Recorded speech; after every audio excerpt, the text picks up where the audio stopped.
My name is Raja GuhaThakurta.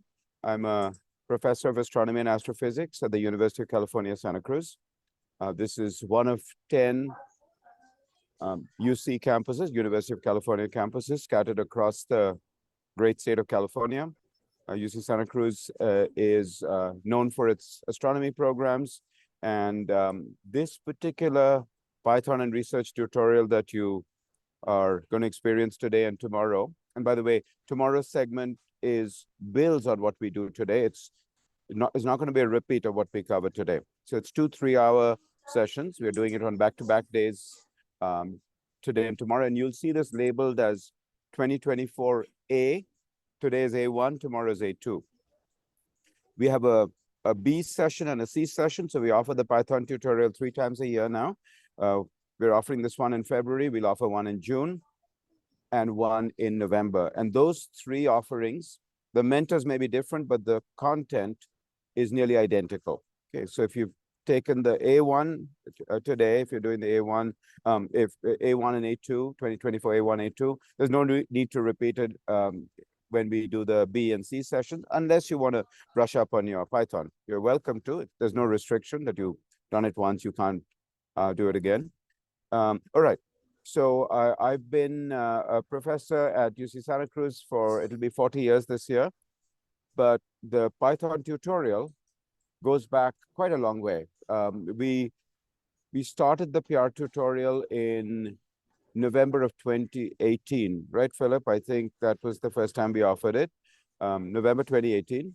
So it's been a little over 5 years, but really we were offering this in person, not online, for at least 5 years before that at Castellare School, an all-girls school in Palo Alto, California. So this tutorial is at least 10 years old.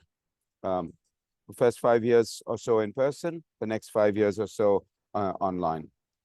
So with that, I'm going to popcorn it to Jamika. And Jamika, please popcorn it to the rest of the team, and then I'll come back and say a little bit more about PyaR. Take it away, Jamika. Fantastic. Good morning, good afternoon, or good evening to everyone. My name is Jamika Marshall, and I'm so pleased to be here with you. I am the coordinator for the Shadow the Scientist initiative, and I recognize some of you from our session. So it's fantastic to see you here with us today. And I will pass it on to my colleague, Anand. Anand. Hello, everyone. Thank you for being here. My name is Anand Alaria. I'm part of the SIP team. I'm the operations coordinator for the SIP team within the CREST umbrella. And my great colleague, Lindsay Lover, will tell you more about that. Hi, everyone. I'm Lindsay Lover. I use she, her pronouns. I am the CREST Associate Director, and CREST stands for Creating Equity in STEAM. We seek to engage the youth and the public in critical thinking in the context of STEAM research. And so we have a few programs under that umbrella. Python and research is one of them. We also have Shadow the Scientist, as Jamika is the coordinator for that program. And we also have SIP, as Anand just shared about his position there. All right, I will popcorn it over to, let's see, Philip, do you want to go next? Hi, my name is Philip. I'm currently a graduate student in Ashoka University. I worked with Raja first when we started doing this in 2018, when he'd come over to Ashoka. I mean, online. We did it online at Ashoka. And I'm basically interested. I did my master's in theoretical physics, but now I'm working on disease modeling. So it's very different. So I'm a little all over the place. I'm also very interested in amateur astronomy. So I do a bit of that as well. Yeah, so I should popcorn it over to Logic. Yes, fine. Oh, hi, everyone. My name is Lodrick. I am a graduate student from the University of Santa Cruz. I am very happy to see some of my folks from the University of Dodoma as well here. I was at the university there, I did my bachelor's there. Now I do my PhD in astrophysics. And I want to just mention that back in around 2018, I did something similar to this. And that started my whole programming journey and never looked back since. So this can be quite helpful. I first experienced that. Thank you. I will popcorn it to Doug. Hello, I'm Douglas. I am also a graduate student at UC Santa Cruz. I'm working on galaxies, specifically Andromeda, with Raja. And yeah, this is I've been mentoring SIP and doing PyaR tutorials for a few years now, so excited to do it again. I will popcorn it to Aparajito. Hi everyone. I'm Aparajito. Hope you can hear me loud and clear.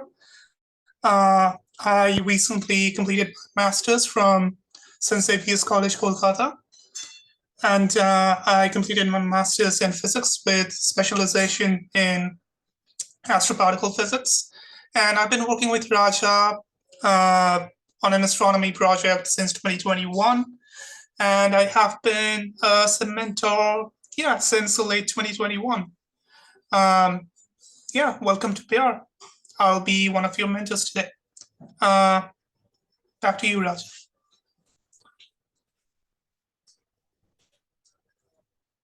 Raja, you're muted. Sorry. Yes, there we go. Okay.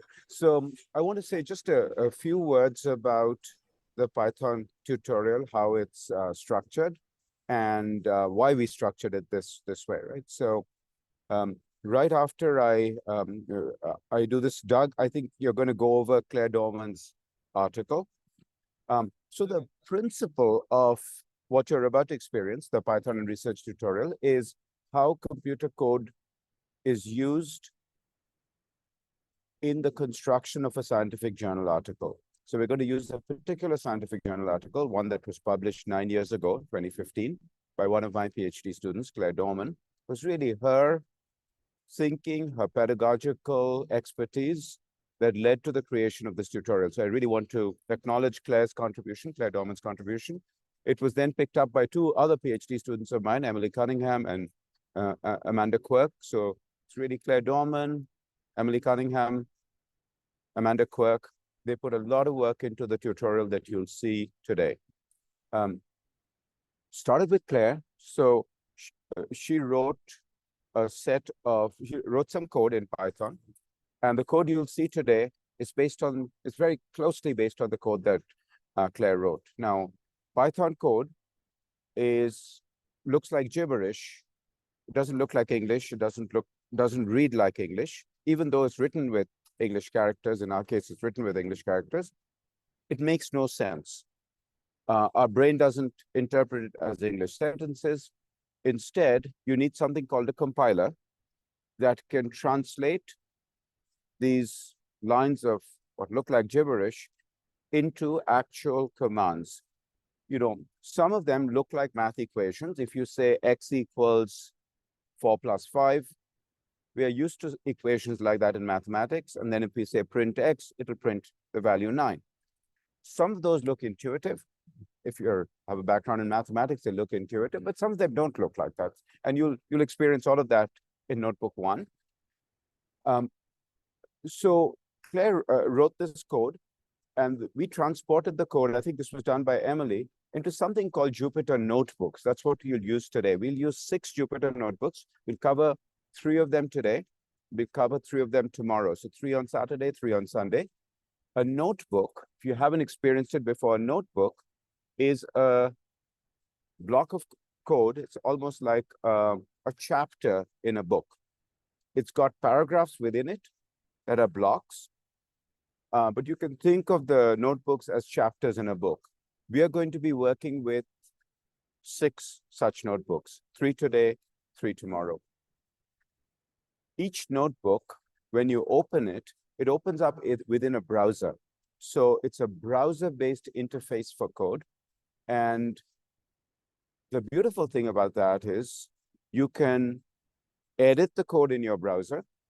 You can save your edits, and you can run the code in your browser so that if your code is supposed to generate a calculation or a number, it'll print that number right to your browser screen. You don't have to go looking somewhere else. It's one place for everything, one browser window for everything kind of approach. It's very, very convenient. So that's what we'll be using, Jupyter Notebooks. Jupyter, Jupyter, not Jupiter. because the PY stands for Python. I think JU stands for Juno. I forget what TE stands for, but R stands for the R programming language. So Jupyter notebooks are what we'll be using today. And if you haven't used them before, Philip wrote these instructions for how to do an Anaconda Python installation of Jupyter in your laptop. It's a free installation. And Aparajita has also pointed out a very important thing, that is, we'll be using two completely distinct modes of communication. We are using this Zoom call. You can unmute and ask questions, of course. You can put questions in the Zoom chat, just like Aparajita has done and Lindsay has, and Jamika has, Anand has. So you can put stuff into the chat. We'll, if you have questions, you can put them in the chat, but it's even better if you go to the Slack channel that Aparajita has just put the link to and put questions in the Slack channel, because questions in the Slack channel will stay longer than this chat, because when this call ends, the chat gets recorded, but it doesn't stay live for mentors to go back to and answer questions. If you put questions in the Slack channel, us mentors can go back to it afterwards and answer questions, and you can access our answers. Okay, so please use the Slack channel for posting questions. Yeah. As with everything else in this tutorial, joining the Slack is completely free. Just click the link. You don't even need to download an app. Just create an account. It takes 2 minutes. And if you have any issues creating an account, just ask in the chat, and maybe one of the mentors or one of the organizers can help you out. That's the best place to ask your questions and have them answered. You can share screenshots and stuff. By the way, just a quick note, if you don't want to, you don't need to keep your video on. Yeah, please feel to turn off your video, and please keep your mic off unless you are asking questions during the Q&A sessions. Sorry for the interruption, Raja. No, that's very good, Aparajita. It's exactly right. If you're having difficulty joining Slack, then your best bet is to put a Zoom chat question. If you have been able to join Slack, then it's best if you put your questions in Slack, because some subset of us will be monitoring the Slack channel. But I do want to make another introduction. That's Antara Bhattacharya, is an undergraduate at Harvard who started working with us when she was a high school student based in Mumbai. She is going to be monitoring the Slack channel at various times today and tomorrow as well. And I wanted to acknowledge her help in the mentoring of this. Sorry, Swayam, when would what be available? By the way, if you think you know the answer to one of the questions that one of the participants has asked, please feel to answer their question, but only if you know the answer for sure. We encourage that you help each other out. We encourage this session to be as interactive as possible. The recordings will be sent out. The recordings will be posted on the PyaR website eventually, and the recordings will be sent out via email, I think. But it will be a while. It will take a while. And I had posted some instructions for how to install Anaconda and the steps that you should go through before going through the notebooks. You will find them in the Slack channel. Just please scroll up a bit. You will see that it's a pinned comment, the latest pinned comment. Please follow the instructions. If you have any issues during the installation process, visit the installation channel in the Slack space, ask your questions there. And if you have not yet installed Anaconda, don't worry about it. Don't try to, I recommend not installing it as this tutorial is in progress. Just pay attention to what we are doing. Take some notes. You can install Anaconda later and go over the notebooks on your own. That's the beauty of this tutorial. The notebooks are the notebooks have comments, the notebooks have descriptions. You can go over them in your own time. You don't need to install everything right now, but please go and make a Slack account if you can. It takes 2 minutes. It's completely free. You don't need to download an app. You can just access it from your browser, from your web browser. Yeah, back to you, Raja. Okay, sure. There's a question about from Peter about having difficulty joining the Slack channel. If someone could answer on Zoom chat, please, that would be great. All right.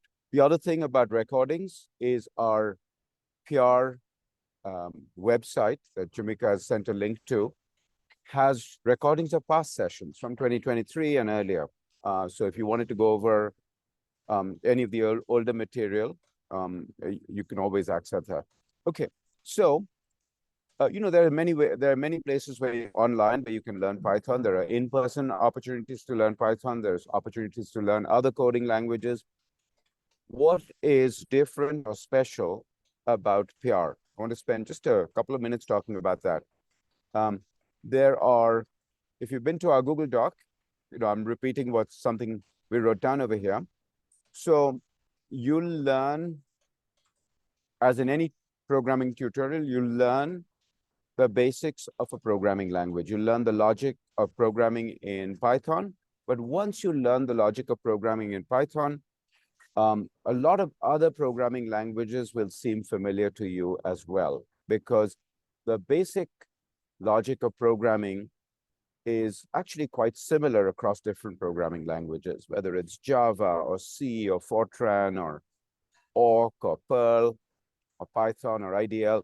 There's a lot in common. Once you learn one programming language, you'll be many steps ahead in learning any other programming language that might come your way. Python seems to be the language of choice for science these days. Now, so that's the first value proposition of PyaR, is you learn a programming language. You learn the basics of a programming language. What you will also see is, and this is what Doug will go to next, is you'll see the structure of a scientific journal article. And again, there's a lot in common across different scientific journal articles. Doug will use a particular astronomy journal article, but whether it's in biology or chemistry or some flavor of engineering, journal articles have a certain structure to them, and they don't look like newspaper or magazine articles in general. They have a very definite structure to them. So you'll become familiar with that through this tutorial. And if you're studying in the sciences or interested in studying the sciences in the future, this might be a valuable thing to learn, is how are scientific articles, engineering articles, how are they constructed?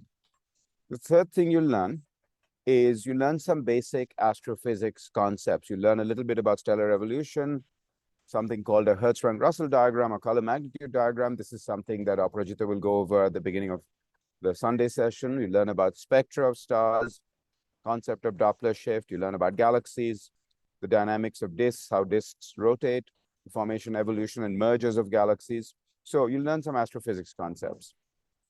So that's item 3. So again, basics of programming, structure of a scientific journal article, some astrophysics concepts. The fourth thing you will learn are some mathematical and statistical concepts. We'll be using logarithms, we'll be using a concept called standard deviation. So there'll be some math concepts that are absolutely essential for science research, and astrophysics research is no exception.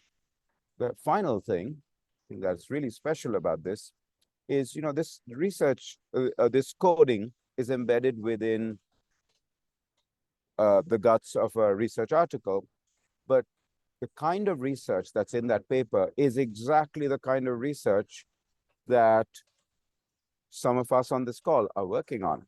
This is what Doug's PhD thesis is on. This is what Aparajita's research is on. This is what my research is on. So you're hearing from scientists who are doing research on these very topics that this tutorial is built around. Okay, so with that, I'll hand it over to Doug, and I'll mute myself. All right.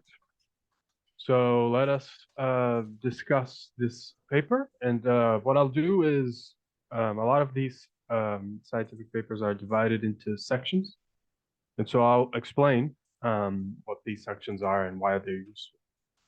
So I'm sharing here the the paper. And just give me one moment as I,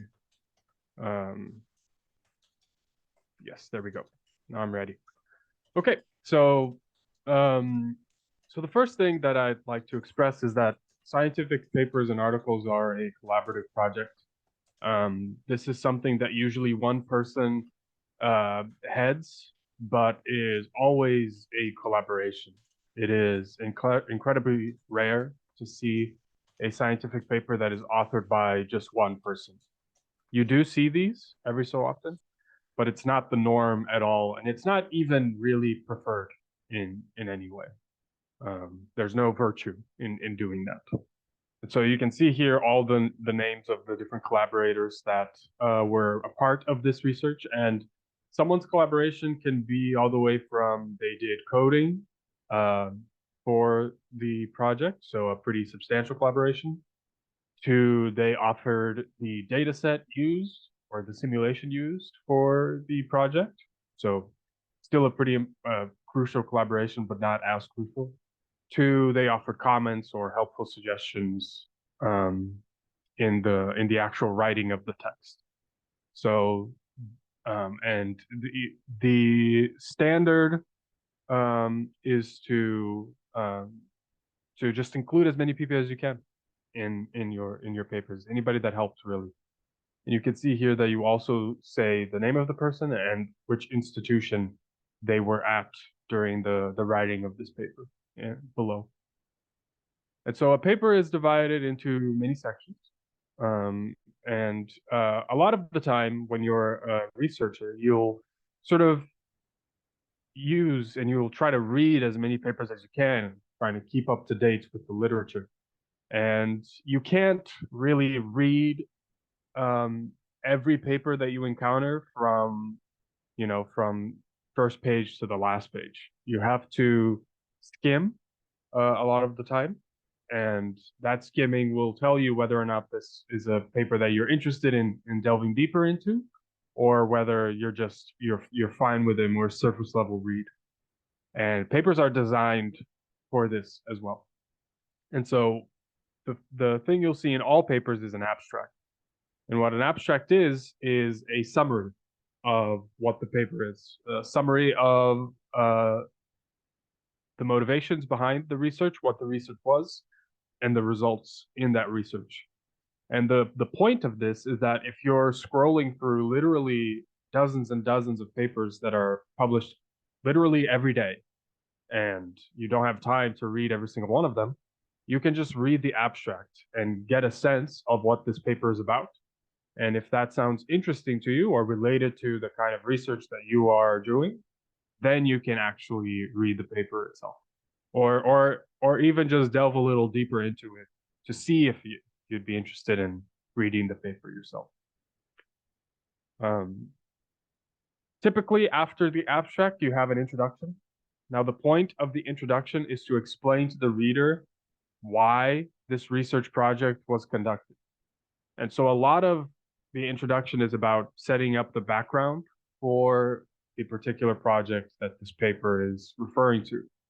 So they will explain where the field is at in this current field, in this current area, sub-area of whatever research you're doing, and also the motivations behind the research question that this paper is trying to ask.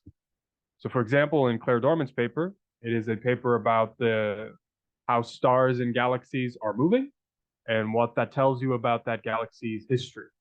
And so in the introduction, they're going to tell you where that field is at during the time of this paper's publication, so where the field was at in 2015, and motivate why the authors of this paper did what they did. Typically, after the introduction, you sort of in the last paragraph of the introduction, you sort of give the reader a breakdown of all the different sections. You can see that that's this paragraph here that tells you what is going to be in the paper. And again, if you're just skimming this, this is a useful paragraph to look at. If you're reading a paper and from the abstract, you're interested only in a particular part of the paper. So if you're just interested in the methods, if you're just interested in the data, If you're just interested in the final results, you can go to here to see in which section those parts are, so that you can just read that section. So the next section after the introduction will usually depend on whether your paper is, and now I'm talking specifically about astronomy, but I'm sure that this relates to other research areas as well. The next section will depend on whether or not you're a theorist or an observational astronomer. If you're an observational astronomer, that means that your research is based on data that is collected on telescopes. And so usually the section 2 is going to be a description of that data set. So you're going to explain where you got your data from. If you were the people observing, how did you observe the targets? What was your strategy for observing them? So there's a lot of information that is useful for those of us that do observation. Talk about what telescope you use, what instrument, and the details of that instrument. If you're a theorist, then you're probably using some form of a simulation to do your research project. Long gone are the days where a theorist could just write a whole paper that was just equations. It still happens, but a lot of the time, theorists now have to create some form of a simulation and examine it and compare it with observational information. And so if you're a theorist, section 2 is usually going to be a description of that simulation. If you're the person that did the simulation, then you can describe the simulation's parameters and how you designed it. If you're using someone else's simulation, then this is the time to explain what they did and why that is useful for the particular project that you're doing. So these are very useful sections for people in the same area of interest that you are. It's not that useful if you're just someone interested in the subject but are not actively doing work in it. But it is crucial if you're, say, trying to reproduce the results from this paper, or if you're trying to add to them and make them consistent. So for example, as Raja said, my own research is sort of related to this paper, and there have been observations that were done since Claire Dorman did this work, and we are always trying to make sure that our observations are done in a similar way to the way in which Claire Dorman observed her targets, so that we can keep the data sets consistent. And we refer back to this section 2 of Claire Dorman's paper often to make sure that we're keeping things consistent across all of our samples. So usually after the data section or the simulation section, depending if you're a theorist or an observationalist, then you'll get into the actual methods of your paper. So you have your data, you have your simulation, you also have your motivation that is from the introduction. So now we can understand what we already understand what a research question is. We understand what data set or simulation we are using to answer that research question. Now let's explain what methods we used in order to answer the question. And so a lot of the times, this is the most important part of the paper if you're someone who is interested in doing something similar. So if you're a researcher and you're trying to do a similar kind of analysis to what Claire Dorman did, but you're using a different sample, or you're analyzing a simulation instead of a data set and things like this, you will look in the methods section to see how Claire Dorman did what she did. And you will then sort of adapt that methodology to your own research. And so it is very important in this method section to be as clear as possible. You want to explain literally step by step what you did, and make it and explain it in such a way that someone who has never done this before, well, I say never done this before, but who has never done exactly what you did before, would be able to do it themselves if they wanted to, right? The purpose of the method section is to make it reproducible, to make the results of your paper reproducible. And this is key in science because we want to confirm our results, and to have someone else from a different institution do the same thing that you did and get the same answer, that is a huge confirmation of whatever findings you had. And so the method section is very, very, very important to get right and to be as honest as possible.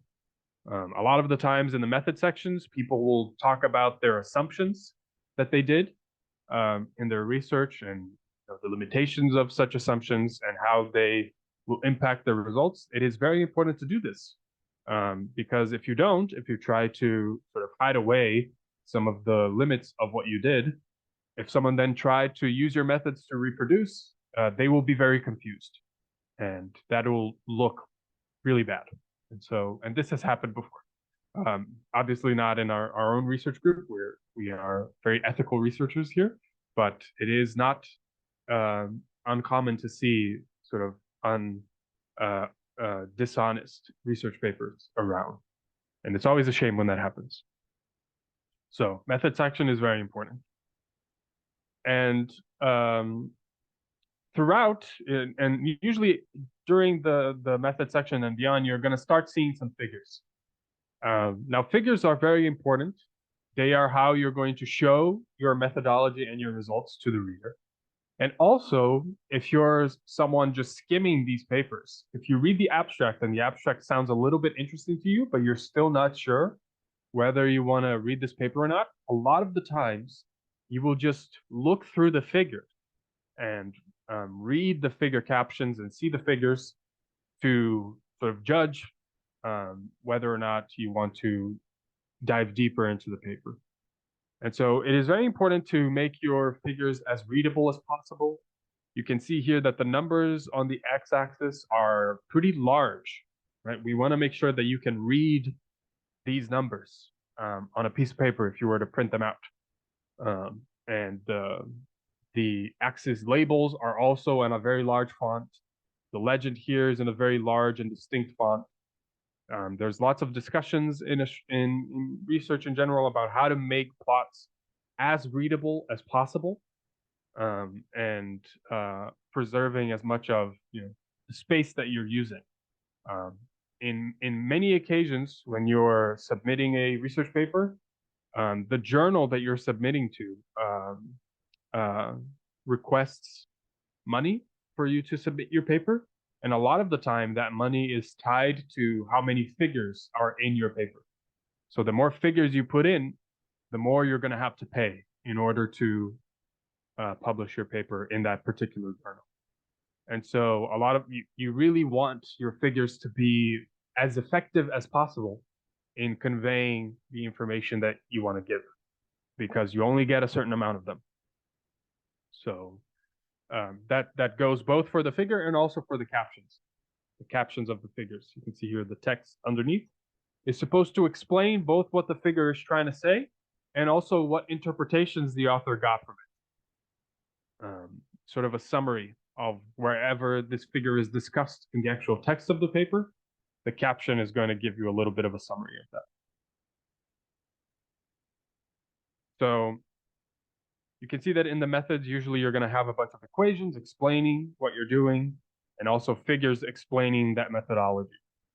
So for example, in this case, they are trying to remove a certain group of stars that are not wanted in the data set. These are stars that don't actually belong in the galaxy that they're analyzing. And so they explain to you how, in the text, they explain how they're selecting for these stars and how they're removing them. And then they have a figure that explains that. In what was explained in text, the figure explains visually. And so it's very helpful to have figures like this. So that is the method section. You can see here that there's a lot of it in terms of figures and in terms of text, because we want the method section to be as detailed as possible. And then after you have your methods, you then get on to talking about your results. Now, sometimes you will have a different section for this. Let me see if that's what, yeah. So you usually have a section that is called results or called discussion.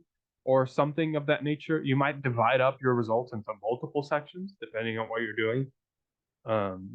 But this is, after we've done our methods, after I've created all my plots, right? I have a bunch of figures now in this paper. Now let's discuss them and what they mean for the research question that I was asking in the beginning of this paper. And so again, if you're just skimming the paper, it might be useful to go to the results section and read the section out to get a sense of what the authors got from their research, from their project. And the results section is where you can sort of explain your interpretations and why you believe those interpretations are correct and why they are interesting.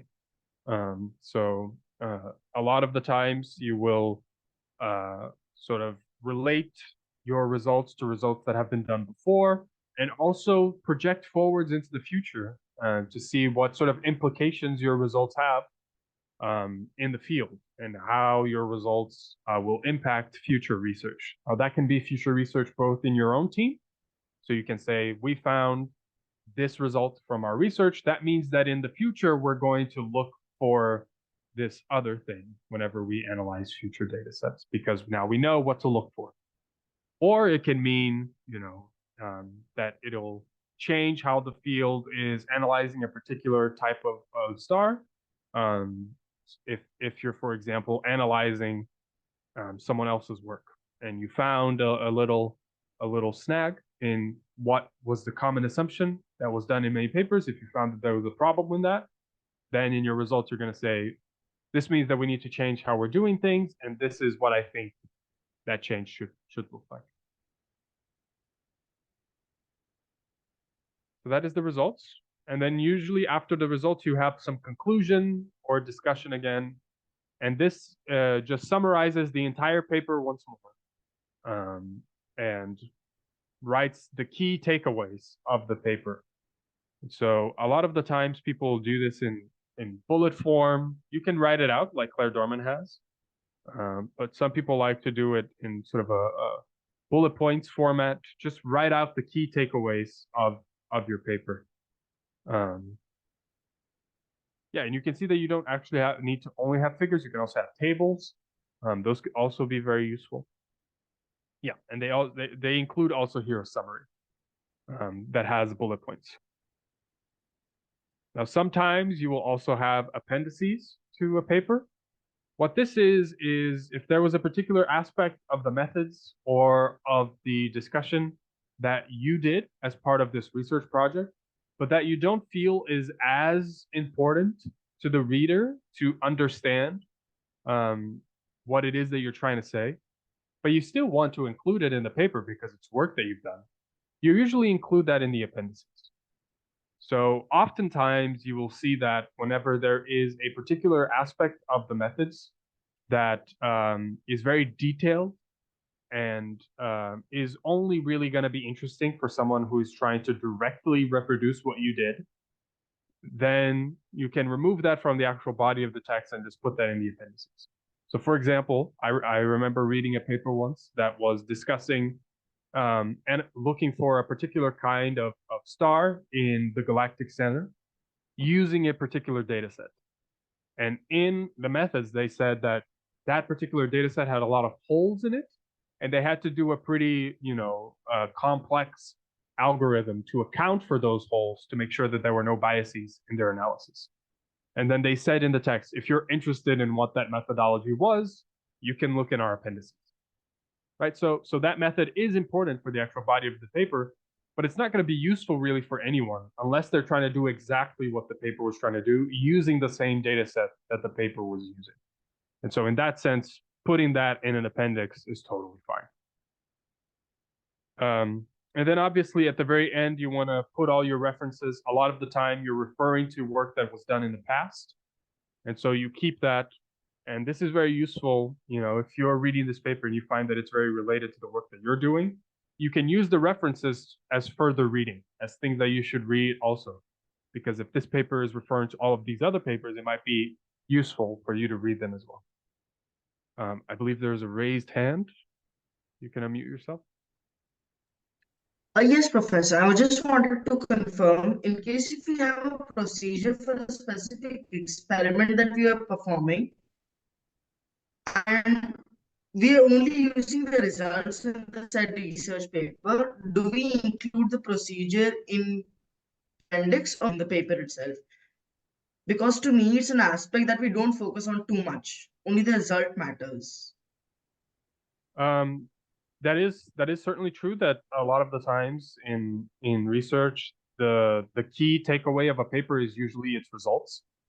However, a lot of the time, you want to include that methodology very clearly, specifically because if you have a very outstanding result, that is something that other researchers are going to want to test for themselves.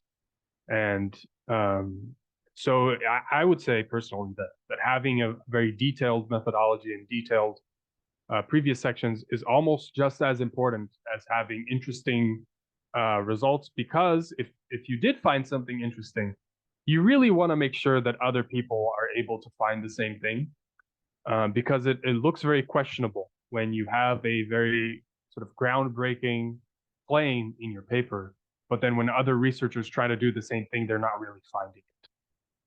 This doesn't happen as much in astronomy because our extraordinary claims, they're very interesting, but they don't have tangible impact in the material world as much as you would have in a research paper, for example, in material physics or material sciences or things like that. So if people might remember, I think it was last year or the year before when they were talking about room temperature superconductors and how there was a paper about this that claimed to have been able to manufacture one of these, and then other research groups were not really able to do that in their own labs, and that just put the whole thing in a very unpleasant light. And so having very detailed methods, very detailed descriptions of what you did is key. Absolutely. Thank you, Professor. Appreciate it. Okay, I believe, unless there are any other questions, that is how a paper is usually structured.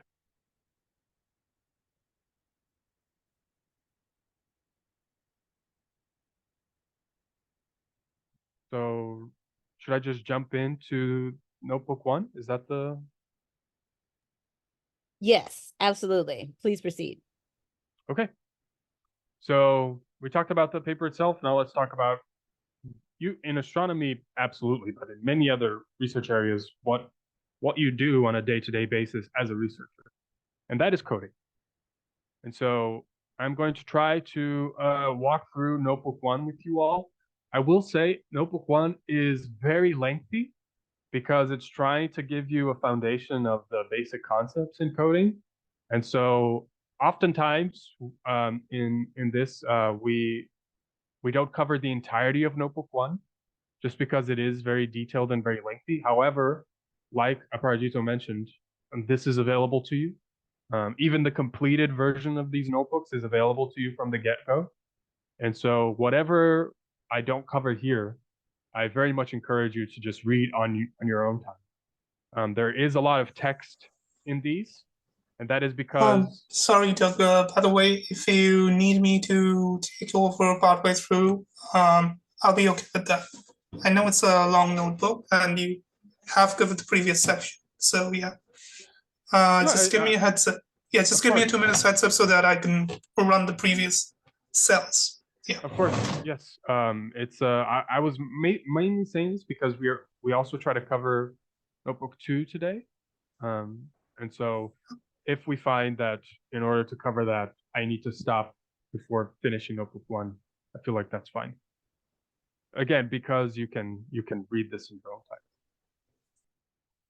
time. Okay, so let's begin.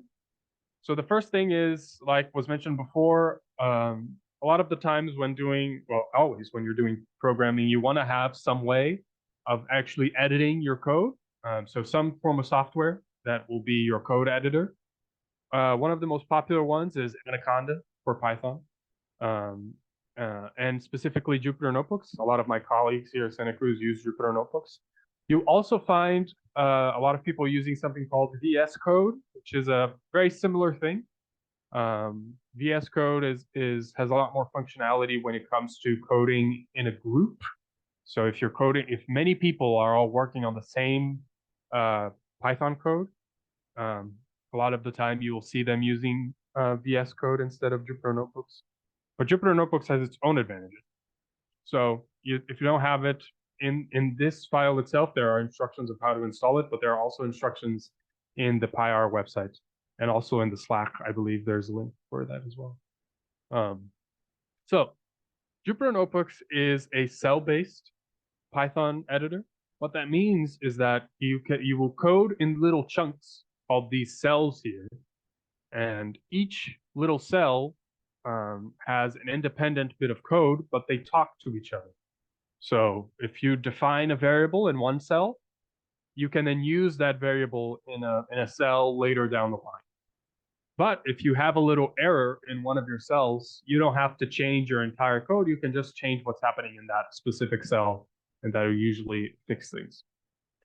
So a lot of the times in the cell, you can click on it. If you ever want to add other cells to your code, you can just use this plus button here.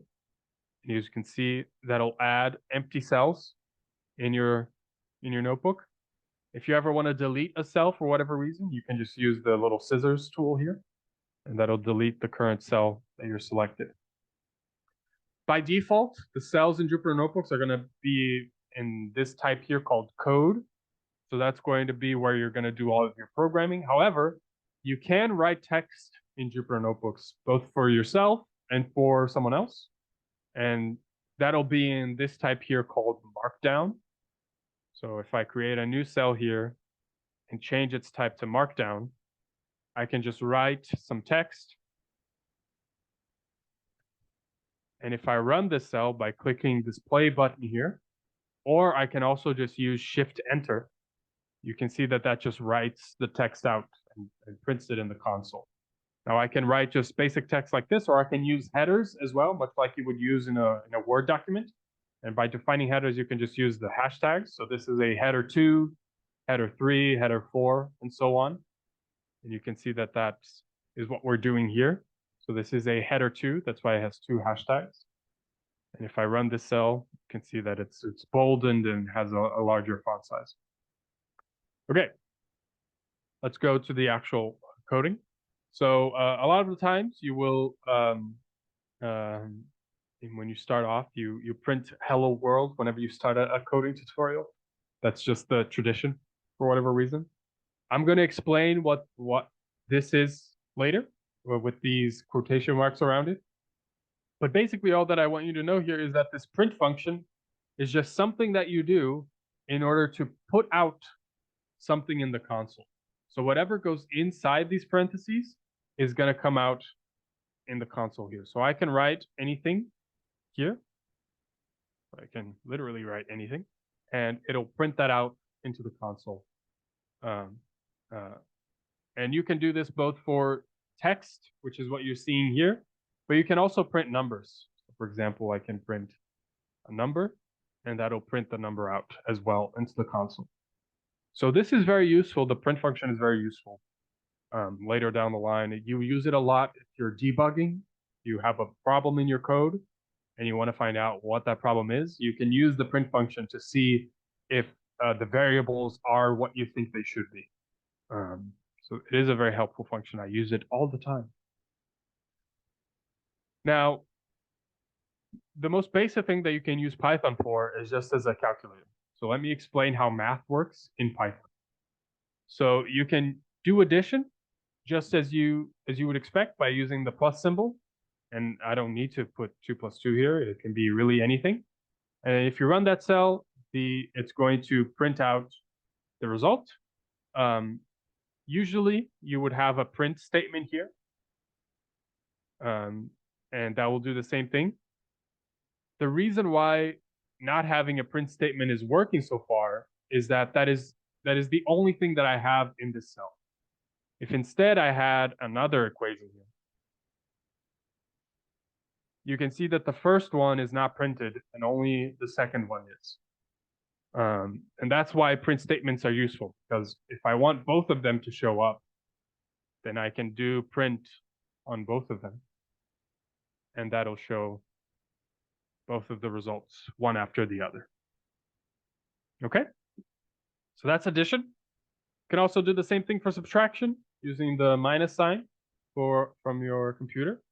Multiplication sign, we're not going to use X, because X is you can use later for defining variables. Instead, for multiplication, we use the star sign. That is your times in Python. So you can write any crazy number here, and it'll give you the result of your multiplication in the console.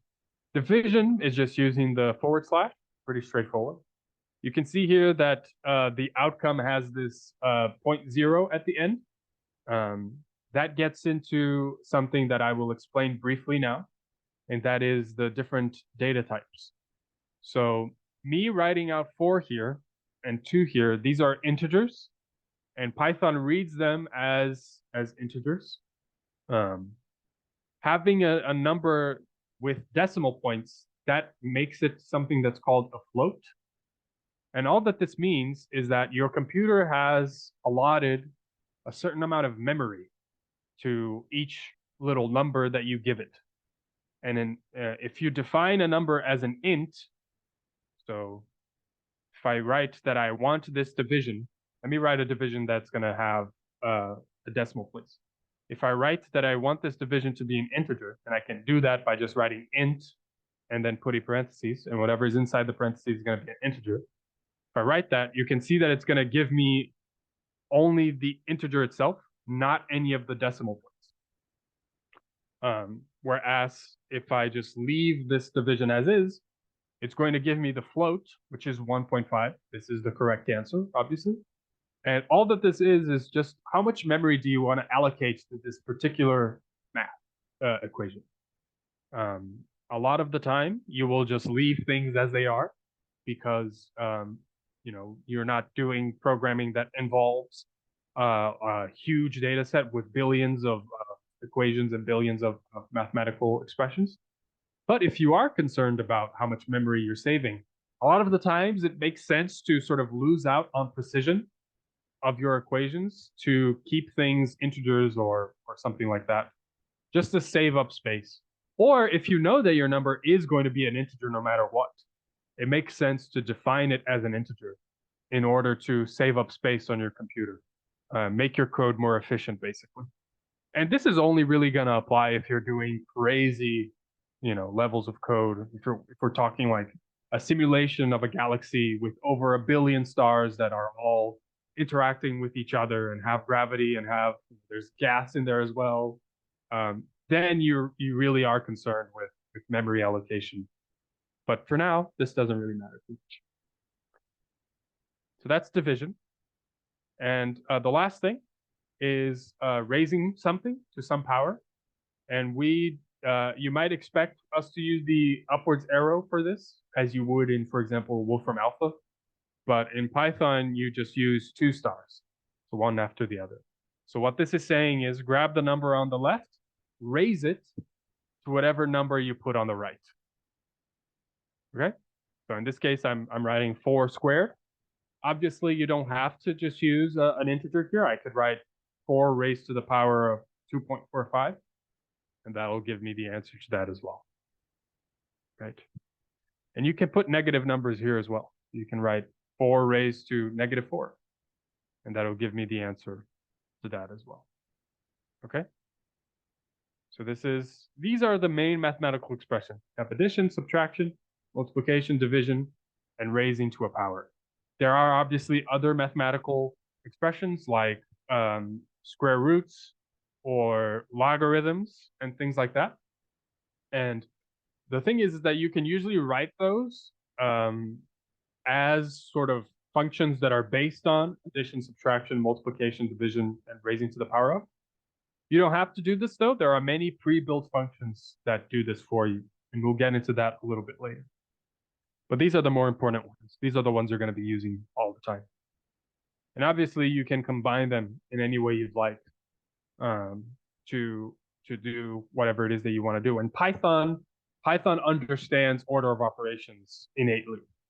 So writing this, Python will be able to understand what you mean by putting the parentheses here, for example, by having a multiplication of something raised to a power.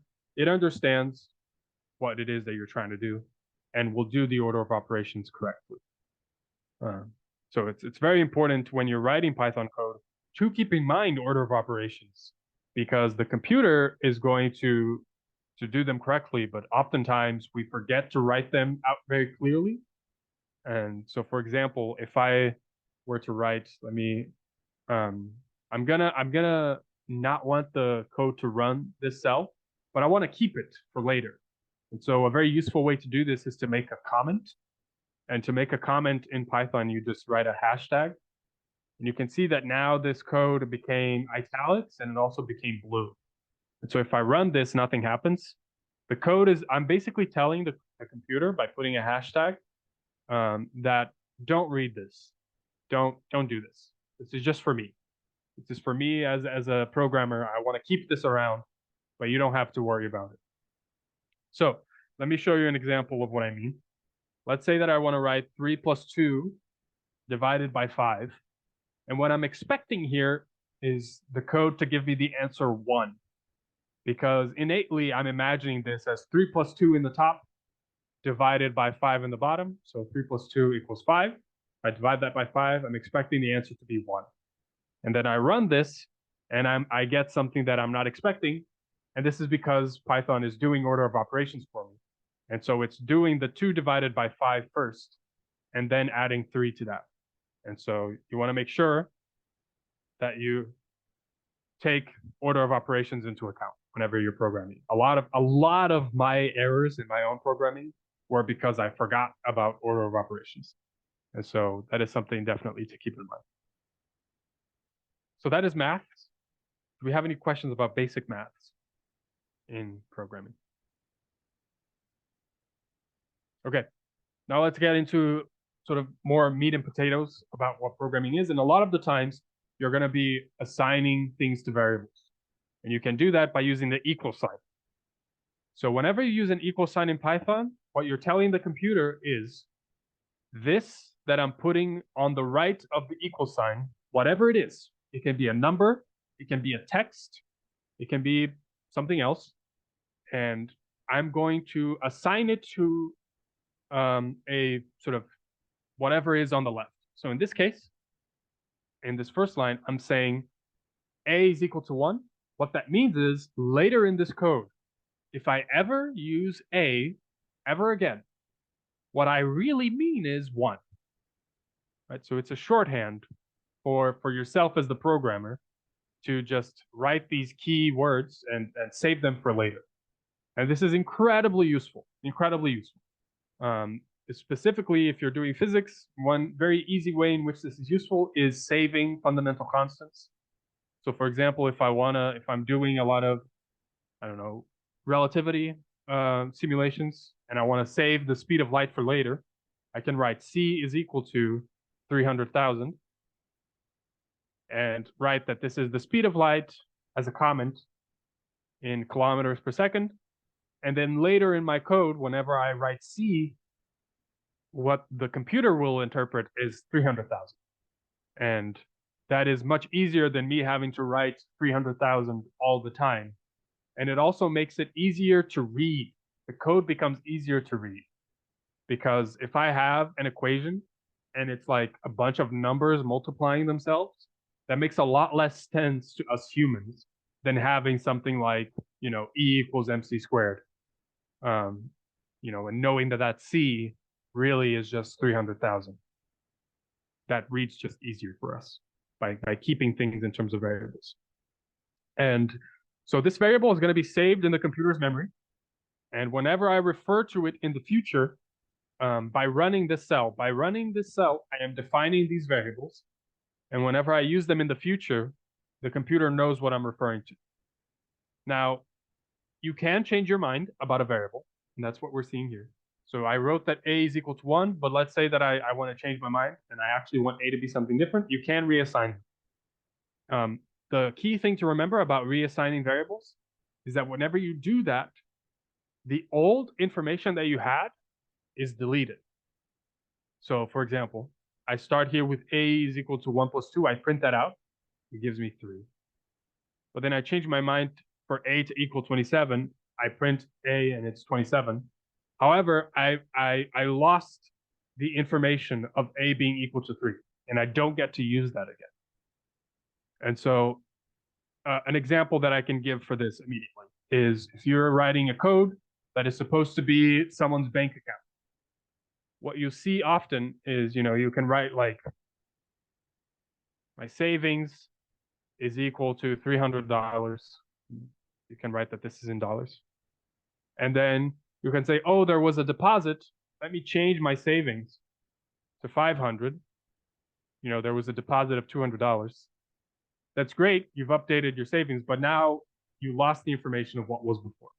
And if you ever want to use that again for something else, then you're not going to be able to.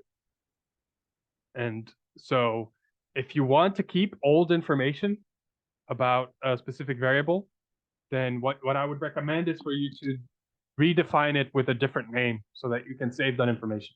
So I can write, savings new is equal to 500. This is a new variable, and I get to keep the information from my old one. And so you will see this sometimes in programming as well. It's sort of a best practice to do that. And obviously, if you have variables, you can do math with them. So I can write, a plus b in this case, or a times b, or a raised to the power of b, and so on and so forth.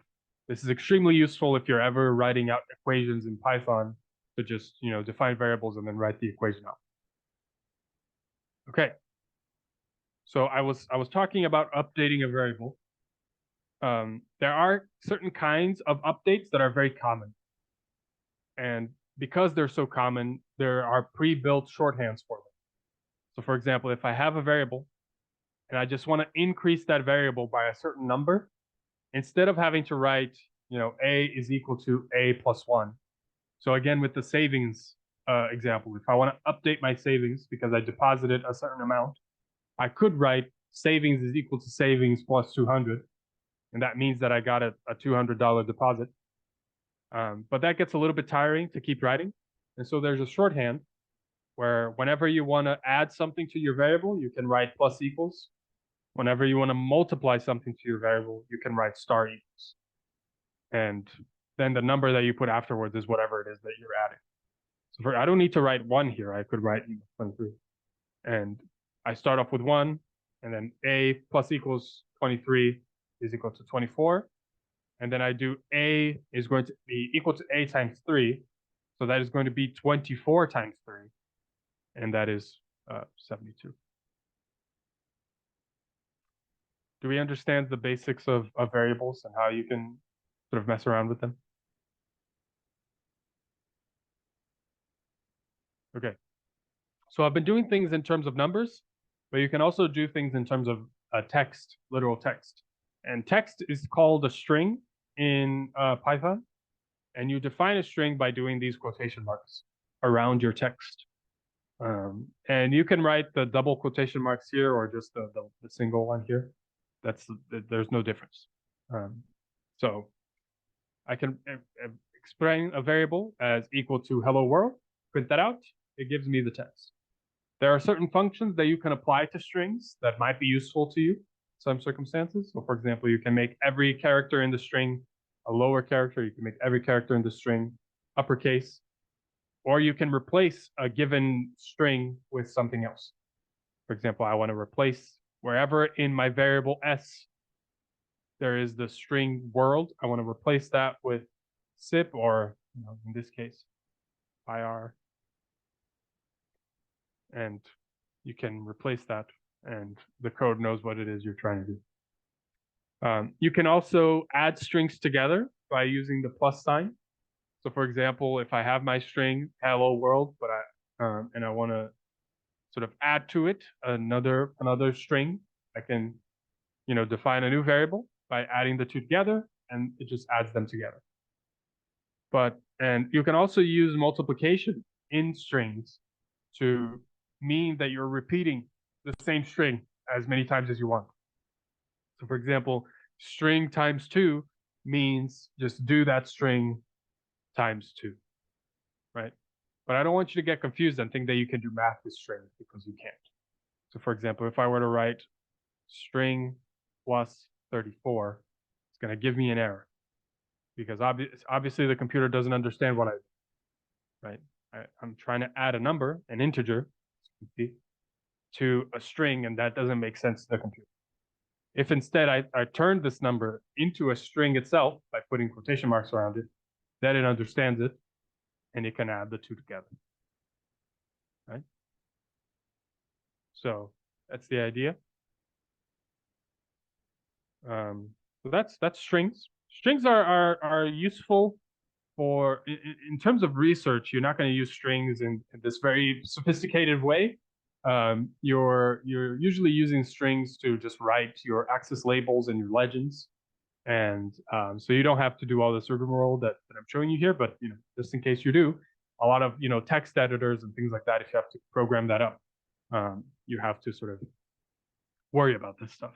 But we as astronomers and researchers that are focused more on numbers, we don't worry about strings too much. Someone raised a hand. Hi, when writing, like when wanting to make the text lowercase or uppercase, right after S period lower, there's an extra set of parentheses, and I was wondering what that's for. Absolutely. That's a great question. That gets into functions and defining functions. What I'll say is that this dot lower, this is a method, a pre-built code that I am applying to this variable. And this is something that is pre-built into Python. So someone wrote some code out, and they defined that code as the lower method. And I am applying that pre-built code into my variable s. And whenever you define functions or methods in Python, if you're trying to build a program that's going to be used by someone else, basically, you write a pre-built little bit of code that's going to be a function, and someone else is going to use it.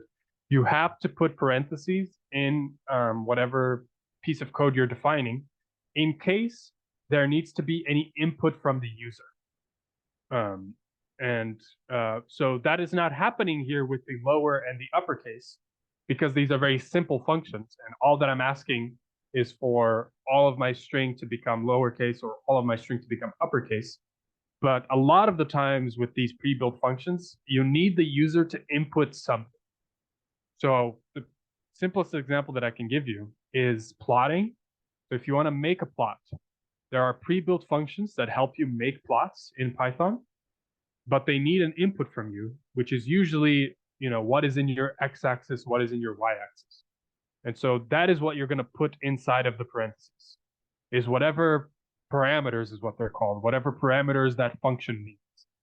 In the case of the lower and upper, they don't need any parameters to function, but they still require you to put them in because they are functions or methods. That is what they are. And those in Python always need a parentheses. The print function is also a function, and so you need parentheses to it. And our input for that function is whatever we want to print, right? And that's what we put in the parentheses. But there are functions that are built that don't require you to put anything in them. I am certain that this lower method or this upper method has optional parameters in them. So I'm certain that if I were to Google the lower or the upper method, that there might be something that I could put inside of these parentheses to, as an input. It might be that I could put here specifically which character I want to turn lowercase or which character I want to turn uppercase. And so I'll give the code a position in the string and say, turn the 4th character in the string lowercase, or something like that. I don't know that that's true, but that is my guess. But the basic answer to your question is, it's a function, it's a method, and whenever that is the case, you always need parentheses. Does that make sense? Yeah, thank you. Okay. let us get to what is probably one of, if not the most important kind of object in programming, and these are lists, or as they might be referred to in other programming languages as arrays. So what this is an object that has several different elements to it. And the way you define a list in Python is by using the square brackets here. So you can define a variable as a list. So in this example, I'm writing x equals 2 and then some square brackets. And then I'm going to create my list. And I'm going to separate each element of my list by a comma. So in this case, I'm writing a list that's just 0, 1, 2, 3. Each element of that list, I'm separating by a comma. So the first element of my list is 0, then 1, then 2, then 3. This is incredibly, incredibly useful whenever you're dealing with large data sets. So for example, if I have if I'm doing some sort of statistical analysis in relationship to age of students and their heights, for example, I don't know, just coming up with something on the fly here, I would have a list of all of the ages of my students, and the size of that list is going to be the number of students I have. And then I would have a second list that has all of their heights, and I would be able to do statistics using both of those lists. It would be incredibly tedious for me to have to define a variable for each student with its age and height. So if I had to write, I don't know, Doug age equals Doug height equals Apergito age equals Apergito height equals, it's a lot easier to just have 3 different lists. One list for all the students' names. So it would be a bunch of strings. It would be, you can write lists of strings. So I could write like names is equal to Doug, next element, Apergito, and so on and so forth. And then I could write age. And for example, I would put my age, 25. I don't know Apergito's age, but it's 26. Okay, 26. And then, that'll help me, and I can keep going. I could keep writing a bunch of stuff. And I would have 2 lists instead of having to define. I've defined 2 variables in the case where I would have to have defined, 1, 2, 3, 4, and it just keeps growing. So having lists is incredibly useful if you're analyzing something all of the same category. And one thing that is cool is you can print the list itself. So you can print the entirety of the list, or you can print specific elements of your list because they're separated. And this gets into indexing. Now, if you understand index and how indexing works, that will solve basically 95% of all problems that you will encounter in your programming career. Understanding how to index lists and how to manipulate lists through indexing is literally everything that you do in coding. Because a lot of coding is either manipulating lists that someone else made. So if you have a data set, for example, in astronomy of literally thousands of stars and their positions in the sky, those are going to be lists, right? It's going to be a list that has 1,000 or thousands of elements with a star's position in latitude and a star's position in longitude. And you're going to want to manipulate that list. But let's say that you just want to manipulate for a specific kind of star. Let's say you're only looking at blue giants. And so you're going to have to select from within that list only the elements that are blue giants. And that's going to come down to indexing. Super, super important. And the way you index a list is again by using the square brackets. So I've defined here my variable called x, which is a list. If I want to get the first element of that list, I index that list. So by putting the square brackets after my variable, I'm telling the computer that x is a list and that I'm going to index that list for a certain element. In this case, I want to grab the first element of that list, and Python counts from 0. And so the first element of that list is the 0th element of the list. And so let me actually remove all this other stuff. So for example, in this case, if I print the entirety of the list, I print, all the elements. If I just print the list but indexed to the 0th element, I only grab the first element, which in this case is 0. Doesn't need to be 0. Now, I'm going to start showing you the power of this. Let's say I want to alter my list, but I only want to alter that specific element. So let's say that I have a list of people's ages, and I want to say, oh, this person just had a birthday. I want to change only this person's age. So I can say x0, the first element of my list, is no longer going to be 1, 0. It's going to be 5. And then I print my entire list again. You can see that I managed to change that element, and only that element. I didn't have to write this whole thing again, only changing the first element. Right? I can change element by element of my list. Very similarly, I can write x1. So this is going to be the second element of my list. I can write that plus equals 24. And then if I print that again, it's grabbing the second element of my list, and it's adding 24 to that. And so you can see that it's now 25. So the ability that you have to manage your lists in very precise ways with indexing is very powerful. It's very powerful. So that's the basics of indexing. Thing to remember is that to index a list, you use the square brackets after your variable. And then just remember that Python counts from 0. So the first element in your list is going to be 0. The second one's going to be 1. The third one's going to be 2, so on and so forth. Does that make sense so far? Okay. You can also get the length of your list by using this function called len. It gives you the length. And so in this case, we are printing two things. So you're printing first this string, which is just length of x. And then we're putting a comma here to say, I want to print something else, but it's not a part of this original thing. And then the other thing I want to print is the length. And so in this case, my list has 4 elements. And so the length of x is 4.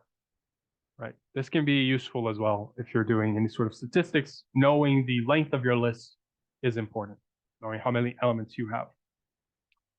Now, I've been showing indexing from 0 up, but you can also index in the negative direction. And so the only thing to remember there is that, -1 is going to be the last element of your list. -2 is going to be the second to last element. -3 is going to be, so on and so forth. And so this can be useful if you want to index the last element of your list, but your list is like billions of stars, and you don't want to write x square brackets and then write a huge number, right? That doesn't really, it's not as easy to read as just writing -1 or -2, Does that make sense? Okay. So that is the beginning of indexing. Now we're gonna get further into the weeds of indexing. Indexing is very powerful. Let's say that I have my list and I just want to see the first 3 elements of my list. I don't care about anything that comes after the third element. And so what I can do is I can index my list. Let me get rid of this so that we can focus just on this first line. So I can index my list saying I want to index this list from the first element of the list, which is index 0, all the way to but not including. And this is where you need to, this sort of gets tricky. Whenever you do this, so indexing a list, indexing a range, just remember that the first number is inclusive. Yeah, you can see that. I don't even need to write this down. It's over here in the text. The lower index is inclusive, and the upper limit is exclusive. So here I'm saying, grab the first element of my list all the way up to, but not including index 2, which in this case is the first, is the third element. So that means that I just want to grab item number 0 and item number 1, but I don't want to grab item number 2. So you can see here that in the beginning, I'm only grabbing 5 and 25 because that's my item number 0 and item number 1. And I'm not including item number 2. So just remember that the second number here is exclusive. You're stopping there. You're not including it.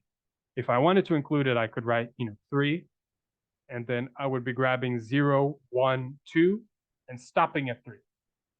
So I would be grabbing 5, 25, 2. You can see that that's over here. If you want to start from the beginning, if you want to start at index 0, you don't have to write 0, semicolon, or I never know what this 2 dots is. You don't have to write all this out. You can just write the colon and the number that you want to stop at. It's implicit here that there is a 0 on this side. The programming implicitly understands that you want to start from the beginning. And you can do the opposite. You can start at a specific number. You can start with the item number 1, which is going to be the second element of my list, all the way to the end by putting, the one you want to start at, and then all the way to the end. Or you can go up to, the third to last element. That's why I'm writing -2 here. So hopefully that is understandable. Are there any questions about how to index with a range by using these 2 dots here?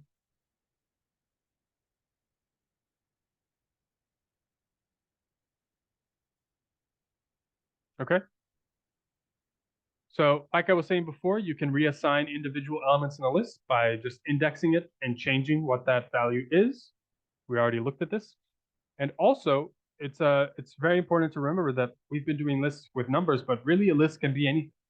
You can have both numbers, strings, or other lists inside of your list. And so you can, just by printing this list that I generated, I get the whole thing. If I grab the 0th element, so the first element, I just get 1. If I grab the second element, I get the string. If I get the other element, I get a list. If I specifically want the first element of this list, I can then index it twice. So I can say, grab the element index 2, which is the third element of my list. And then I'm telling you by indexing it again that is also a list, and I want to grab the first element. So I index it by 0, and that'll give me 1, which is the first element of, this list over here. To make it clear, let me make this different. So you can see here that it's printing 10. Does that make sense? So you can nest lists inside of themselves. Are there any questions so far?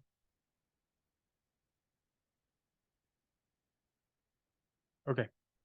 So I've been writing lists so far that have been sequential. So 1, 2, 3, 4, so on and so forth. It might get tiresome to keep doing that. And this is common because it's useful to write lists in sequential order like this in programming. A lot of the times because of indexing, it's useful. But there is a way to do that very straightforwardly.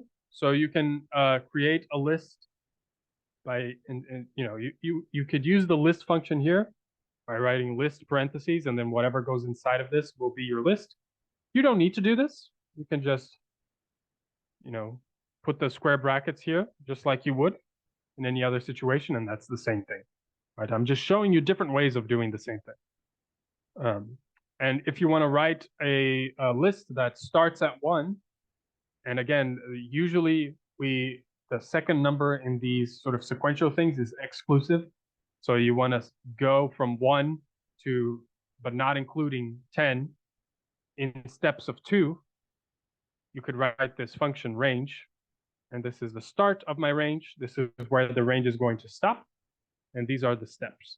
So we can start very basically with steps of 1, and you can see here that it's printing, it's being cute. It's printing the range like this, but let me see if doing it with the list will make it different.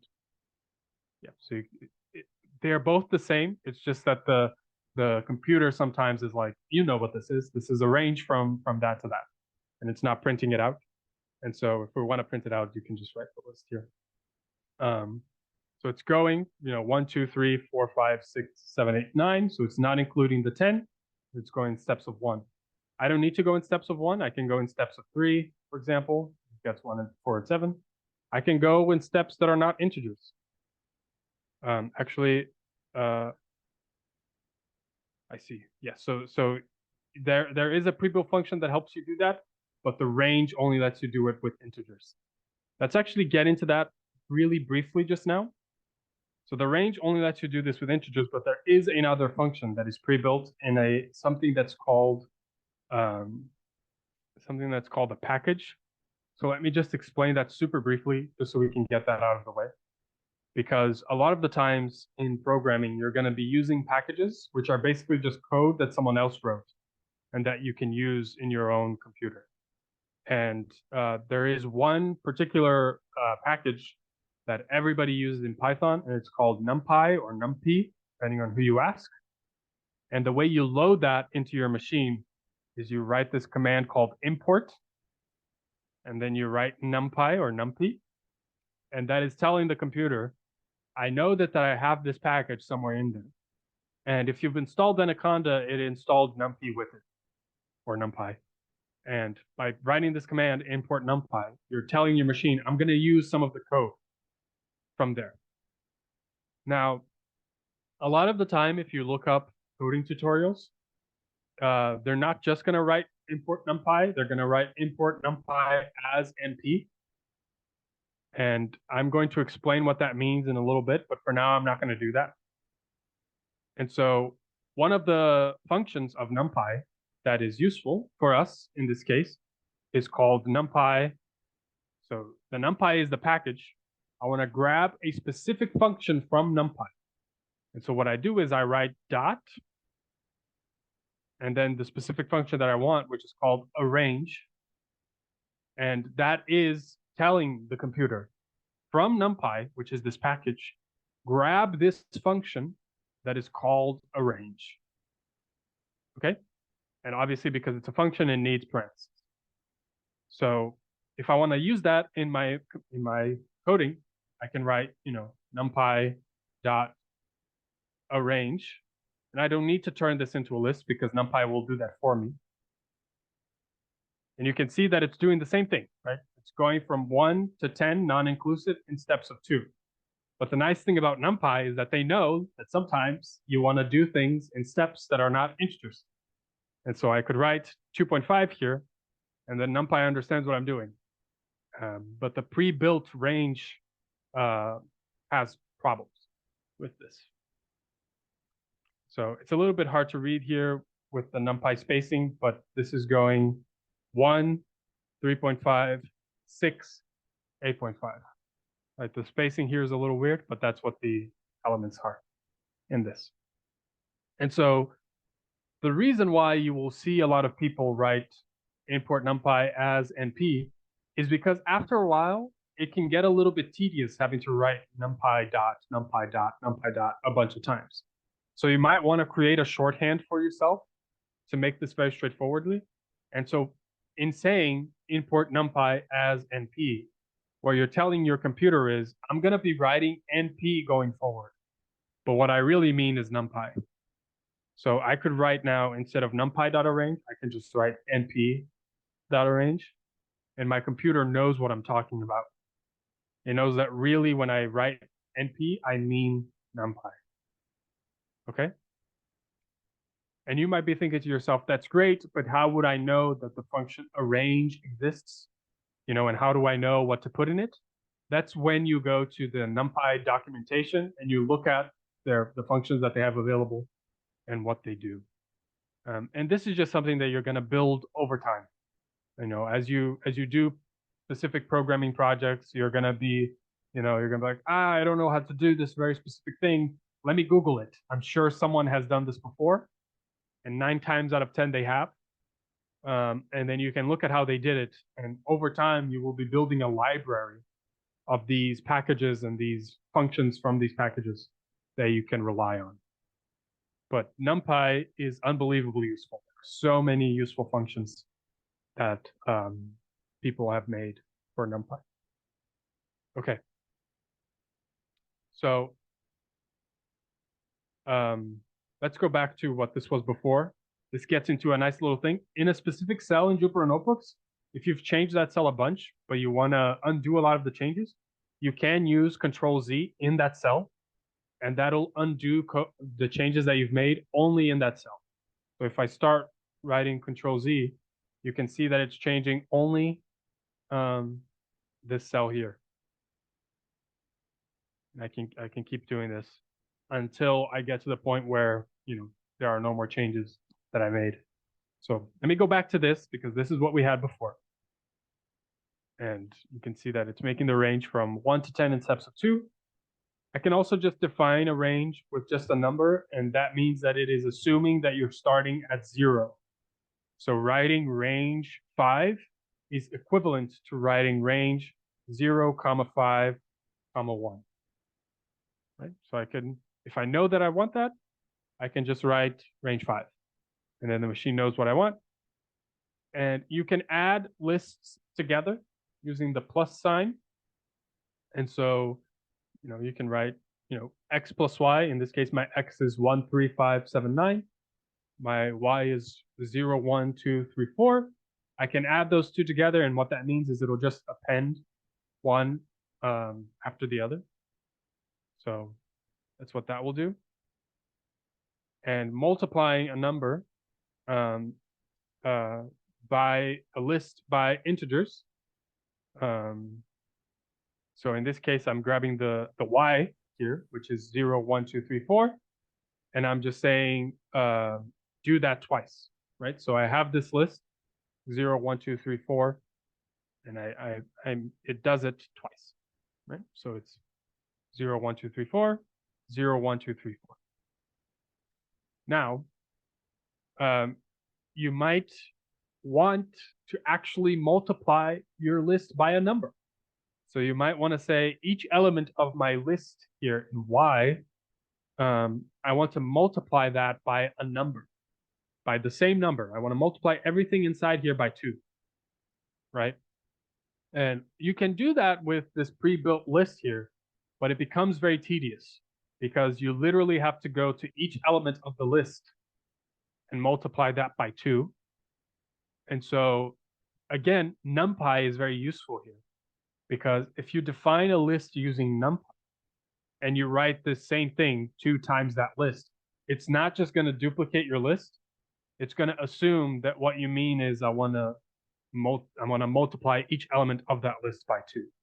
So for example, if I were to do that NumPy thing, so import NumPy as NP, and I write, you know, y2, this is a different, it's going to be NumPy arrange. I'm going to write the same thing. So it's going to be 0, 5, 1. Now, if I write, I'm going to write both of them just so that we can see what's happening. So in this case, I'm using the pre-built list function.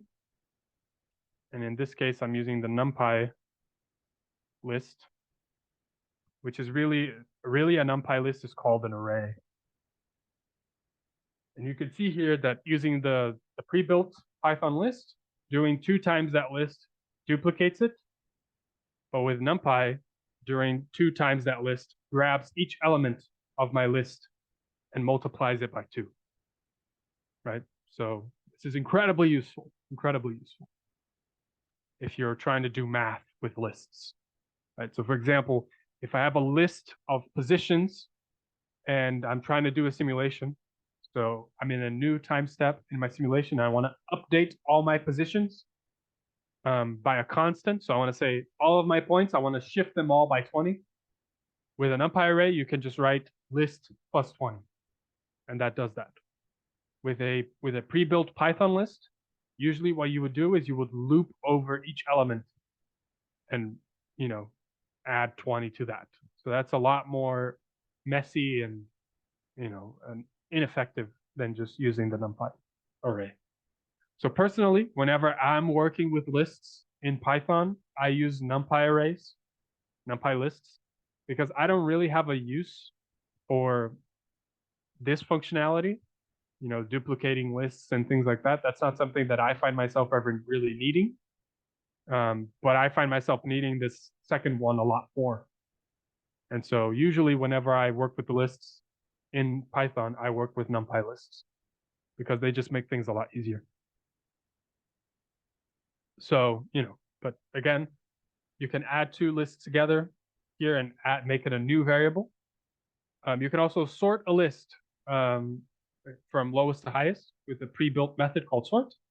So again, this is, you know, some kind of useful if you ever want to sort something out. You can also, you know, if you have a list, so I write my list here and I want to just add an element at the end of my list. You can write it by using the append function. So you can see here that I start with, let me do this more. So I start with just 3 and 2, and then I'm saying append 1 to the end of that. And if I print that out again, you can see that my list has now a new element, 1. And then if I want to append a 0 after that, print it out, and I'll have a new element of 0. So I'm increasing the size of my list as I go. Okay. And this is very useful if you're trying to create a new list from scratch, but you're doing a loop. So yeah, we'll look at this very soon. So that's lists. Do we have any questions about the basics of lists and arrays and how they work? Okay. Doug, we need to take a break after we are done with this notebook, or do you think we should take a break now? I have to leave after I'm done with this notebook, so if it's all right. Yeah, that's great. Yeah, that's what we were thinking. Oh, great. Should I aim to be done by when? I don't know. What else do we have left? Well, we in have a bunch notebook? left. So I'm trying to figure out what's most useful. I guess they should cover the conditionals and booleans. Yeah. And then I can cover the rest. Yeah, it should be okay. Okay. So tuples, they are a different kind of list. And tuples, again, have more to do with memory allocation and memory saving in your machine. So if you know you're going to create a list and you're never going to change it, you're never going to alter any elements, you just want that list to stay as it is forever, it's more memory efficient to write that list as a tuple than it is to write it as a list, because it just saves space in your computer. And the way to write a tuple is instead of using square brackets, you use parentheses. So you will literally never need to use this unless you are working with incredibly large data sets. So I wouldn't worry about it too much. Okay, let's go into Booleans. So this is also very important. A Boolean, so we've talked about different kinds of objects in Python. We've talked about numbers and how they can be differentiated into integers and floats. We've talked about strings, which is just text. We've talked about lists. Now we can talk about Booleans. And Booleans is just a binary, it's just a binary. So it's a true or false statement. And you can put a Boolean in a variable, just like A equals true or B equals false. It's not entirely clear why that would be useful yet, but let me explain. And so Booleans are cool because you can sort of check them against each other. So there are several statements that you can make with Booleans. You can have an and statement, an or statement, not statement. There are so many statements. I'm going to go through them slowly. So for example, I can print if I'm trying to look for something and I want both my A and my B variable to be true. I want both of them to be true. I want to check if that's the case. I can write A and B. What that's saying is, if both of these variables are true, let me remove this stuff. If both of these elements are true, it's going to print out true. If even one of them is false, it's going to print out false. For example, if I make both of these true, then it's saying I'm checking A, it is true. That's great. but I also want B to be true. So the computer checks that one as well. It's also true. Both of them are true, and so it prints out the true answer. So it's saying your condition is true. Both A and B are. But if even one of them is false, then it's going to come out false. It's going to say, you know, this statement that you've made, A and B, it's not being met because one of them is false. Okay? And obviously it doesn't matter which one it is. It could, you know, they could both be false and it will come out false. Or, you know, one of them could be true and the other one false, and this will still come out false. I can also have, if I don't care about both of them, if I just care if one of them is true, then I can write the or. So in this case, if either of these guys is true, then return true to me. So in this case, my A is false, but my B is true. Printing A or B is going to give me a true because one of them was, so that's fine. The condition is met. But obviously, if both of them are false, then neither of them meets the condition, and so the condition comes back false to me. And you can also sort of look at the opposite of something. So for example, I could write not A, and that is just going to give me the opposite of A, right? And so let me undo this so that you guys can have all of the examples available.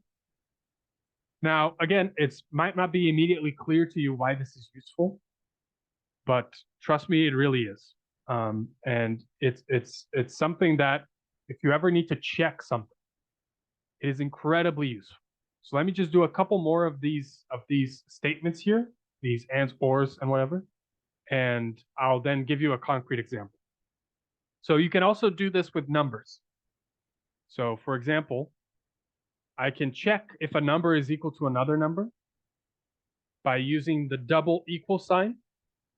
So what you're telling the computer is check if what I'm putting on the left is equal to what I'm putting on the right. If it is, you're going to return true. If it's not, you're going to return false. And so for example, 1 is equal to 2. Obviously, they're not, so it's false. But if I make them the same, then that is true. Obviously, if I make one of these guys a string, it's false, right? So the string hello is not equal to 2. But if I then put the same string on the other side, they are equal to each other. That's fine. If I make the hello capitalized, that is false. The strings are not equal to each other because one of them has a capital H and the other one has a lowercase h. Okay? So that is what the double equal sign means. It's checking whether something is equal to the other. You can also put checking if something is not equal to something else. And that is the exclamation point equals. That's trying to do that sign in math, which is an equal sign with a line passing through it. That is why we use an exclamation point here. So we check, you know, is the number on the left not equal to the number on the right? And then in this case, it's giving me false because they are equal to each other. But obviously, if I made it, you know, like this, it'll give me true again. And then the last thing is you can do, you know, inequality. So you can write less than or equal to, greater than or equal to, right? And so these are some of the statements that you can do with Booleans. Why would you ever want to do this? Well, this gets into if statements, which is something that is incredibly common in programming. An if statement is, you can write an if statement by just writing if, and then what you do is you put a condition here. You don't have to put parentheses. I'm just putting parentheses to explain. You write out a condition here, and then you put a colon, the 2 dots. And then if you press enter, you can see that my coding line immediately got tabbed inside of the if condition. And then I can write some code here. And what this means is this code that I'm writing here, is only going to be done if the condition that I wrote up here is true. I'm only going to write the code. I'm only going to do the code if the condition that I'm writing up top is true. So a very casual example, if 2 is equal to 2, print they are equal to each other. So, but obviously, if I write 3 is equal to 2, nothing happens. My code here was not done because this condition was not met. Right? Does this make sense to people? And so let me just give you a very classic example here that has to do with, you know, if you're writing out a piece of code that was trying to tell you whether or not you passed an exam. So you're going to have a variable that's called a grade, you know, what grade you had. Let's just say that for now, that you got a 60 out of 100. And then you're going to make a bunch of if statements. So if my grade is greater than 70, I'm going to say, good job. You passed. Right? And if that's not true, then this is not gonna print out.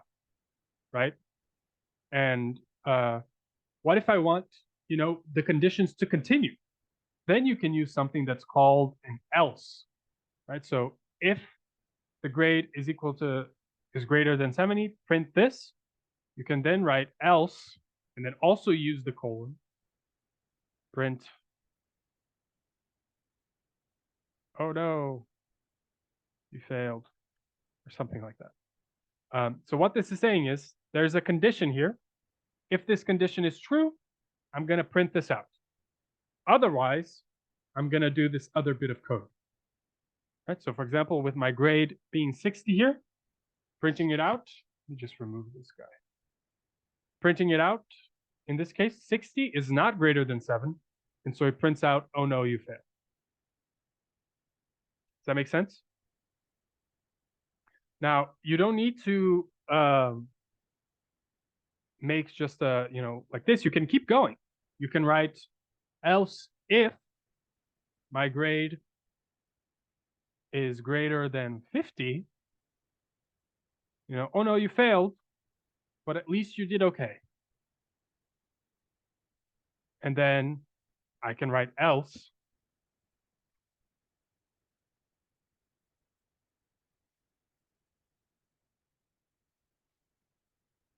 and so in this scenario, the first thing that the code is going to check is, was my grade greater than 70? If that condition is true, I'm going to print this out. If that condition was false, I'm going to then check if the grade was at least greater than 50. And then I'm going to do this other bit of code. And if neither of those is true, then I'm going to do this other thing. So, oh yeah, with else if, a lot of the time I'm thinking of C. But in Python, if you want to write else if, you want to write elif, which is a little bit strange. But that's what that means. So in this case, my grade was 60, and so it was not greater than 70, so it didn't do this first bit. It was greater than 50, so I print this other bit here, right? But it didn't print out this bottom one. But if instead my grade was 20, then it does the final condition, right? So this is what Booleans are useful for. You can do a lot with Booleans in terms of if you just want your code to apply in a very specific scenario, you can use these if, else statements to do that, right? Let me do one final thing for Booleans, which is that you can index with Booleans. And that is super, super useful. So let me write out a list. 1, 3, 17, 2, minus 5, minus 3, 83, 29, 40. Okay.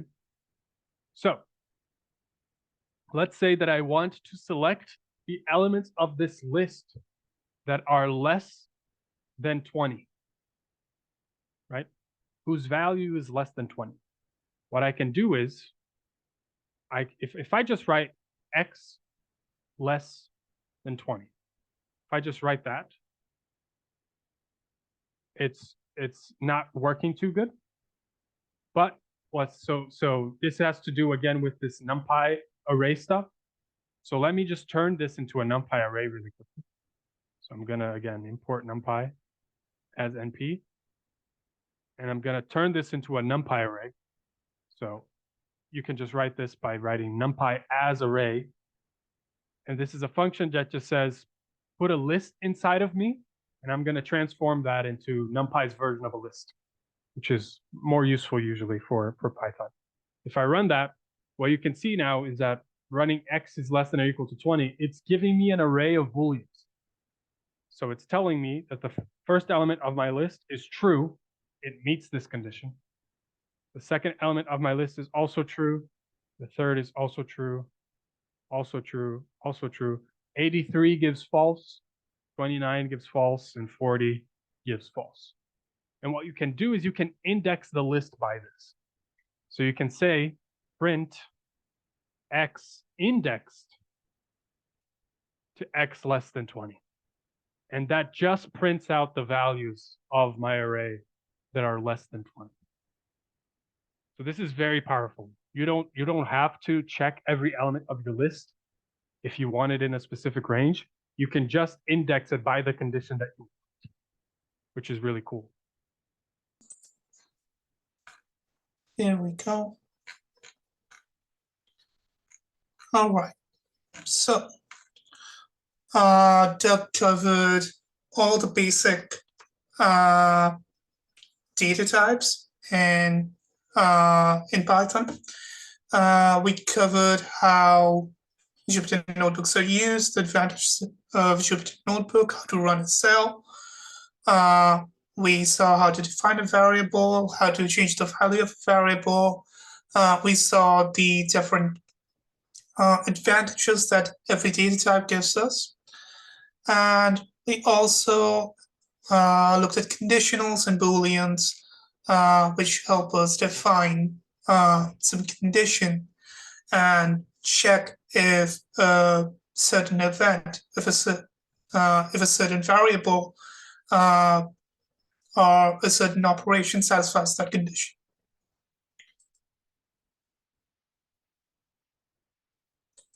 Right, so the notebook that I'm using, the version of Jupyter Notebook that I'm using, will look a little bit different than Doug's. Do not worry. It's still the same thing. I just have a new version. No matter what version you're using, it should be good as long as you use Jupyter Notebook. I am currently on dark mode, and I have also turned on the line numbers, so that's easier for you to ask questions about exactly which line you want to talk about. You can mention which line, exactly which line you want to talk about. Anyway, so Doug just covered conditionals, booleans, and he also covered if, else, and elif statements, how we can use booleans and conditionals with that. This question about the dark mode, you can just turn on the dark mode from here using the theme in the latest version of Jupyter Notebook. All right, now we'll move on to something a little bit more complex, which is called loops, right? We're going to look at loops, and we're going to look at user-defined functions. Because sometimes you need to do the same thing over and over again in Python, in coding in general. You don't want to write out the same set of instructions 10 times. If you want to repeat the same process 10 times, you have two ways of going about that. You can either put that set of instructions in a loop, or you can make a function out of it. And you've already seen how functions work. Functions are the things that with the parentheses at the end that don't go after a variable, the ones that go after at the end of a variable after a period. Those are methods, and the ones that you can just run on your own, that you can use to assign a value to a variable, those are called functions. And so far we have been using functions that were built in, or that we import, that were built in the default Python namespace, or that we imported from a different library. In this section, we're going to look at loops, and then we're going to define our own functions. Okay, so loops is exactly what it sounds like. You loop over the same set of instructions over and over again. And we use this when we have to run the same set of instructions repeatedly right after each other in one section of the code. If you're going to repeat it at different parts of the code, separated by other different instructions, then you would preferably use a function. But if you want to do the same process 10 times or 100 times or 1,000 times, and you don't want to interrupt it at any point, or you don't want to run anything in between any of these same steps, any of these repetitions, any of these iterations, then you'll be using loops. So the simplest form of a loop is something called a while loop. Okay, and the syntax looks something like this. You define a countdown, or you can name this variable whatever you want, and you say while this variable satisfies a condition, then colon, and then you do some indentation. Okay, the next line you can do a tab indentation, you can do a single space indentation. Different people have their different preferences, but make sure that is consistent from one line to the next. If you change the indentation, it changes the level. Okay, you use it to move to a different level in the hierarchy of loops. So that's what you use to place loops inside loops. We'll look at that in a moment. Anyway, you indent it, and then you provide whatever instruction that you want to repeat, and you finally increase or decrease, or somehow change the variable that you're using for the countdown, and then you end the loop by ending the indentation. Okay, indentation is simply separating the set of code from the rest by placing a space or a tab before it. So we have defined a simple while loop by saying countdown equals 3, and we're saying that as long as countdown is greater than 0, we're going to print the countdown variable, and after printing the countdown variable, we want to decrease it by 1, and then we want to repeat it until countdown is a positive integer. And once we are done, we want to print this line of code. Okay, so let's run it and see what it looks like.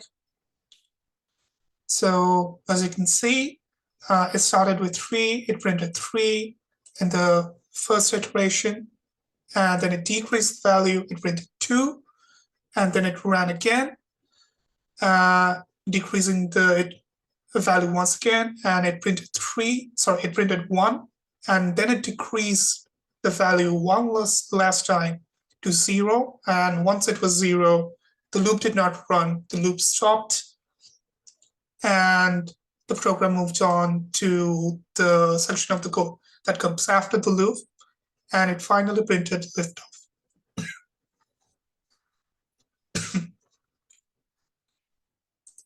So while loops are great, but the problem with while loop is that you can mess up the condition.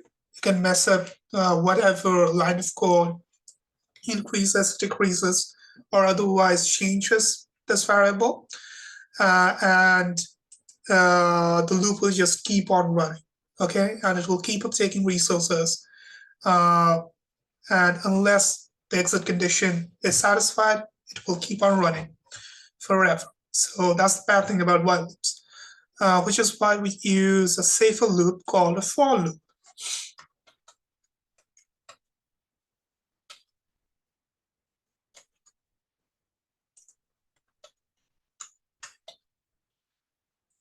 Okay, so let's try for loop. We are going to define a list called myList, and it's simply 4 integers from 0 to 3. And we define for loop by the syntax for a certain variable in a collection. Okay, this collection is a list in this case. We can do something with that value. Okay, and what the for loop will do is, you don't have to define I, by the way. The for loop will just assume that I is every single element in that collection.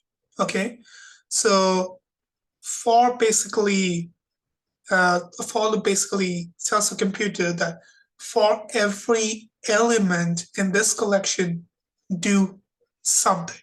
Okay, and that something in this case is simply a print command. Easy, right?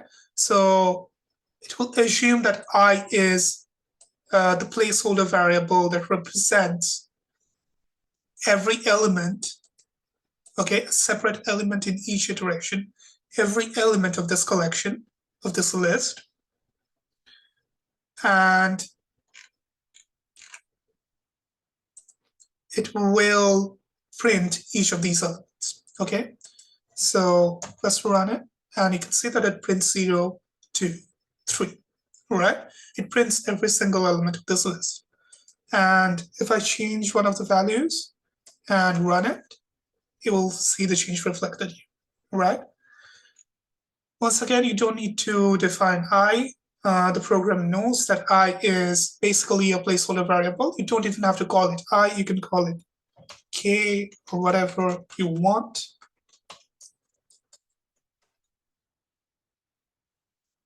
Big no, okay? So let's try something a bit more involved. And we're now going to run the same loop. And we're going to print something at the end of the loop. And as you can see, that's how the indentation works. This loop only repeats whatever is defined by the indentation, by the indented block of code, and it does not repeat anything that comes after. Okay, that's how the loop knows what is repeated and what is not. So once the loop is done running, it will print this line of code. It will run this line of code.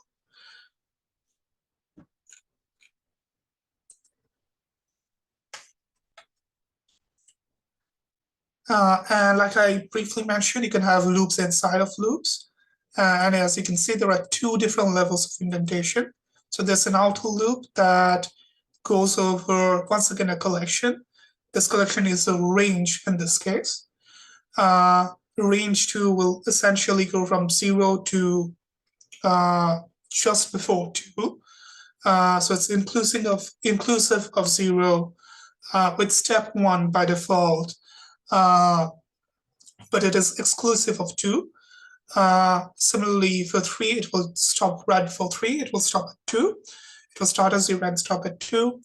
And as you can see, we have used 2 different placeholder variables here, I for the outer loop and J for the inner loop. So it will basically go over every value in this collection, and then it will run this inner loop for every iteration of the outer loop, right?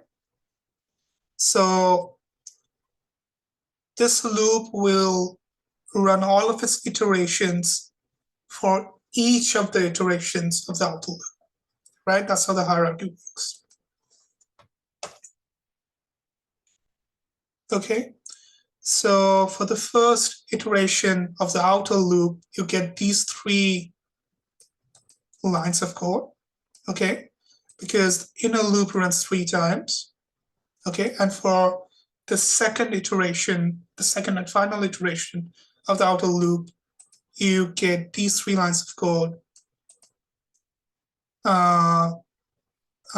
Because once again, the inner code once again runs 3 times for a single iteration of the outer loop. So that's loops for you. They're really handy. They're really useful for repeating the same set of instructions in a single section of the code, when you don't have to interrupt it, when you don't have to do anything in between 2 iterations. But what about functions, right? What if you want to do something between 2 iterations? What if you have a complicated set of instructions? Hold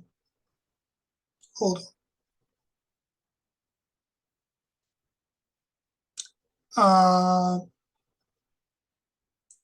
Sorry.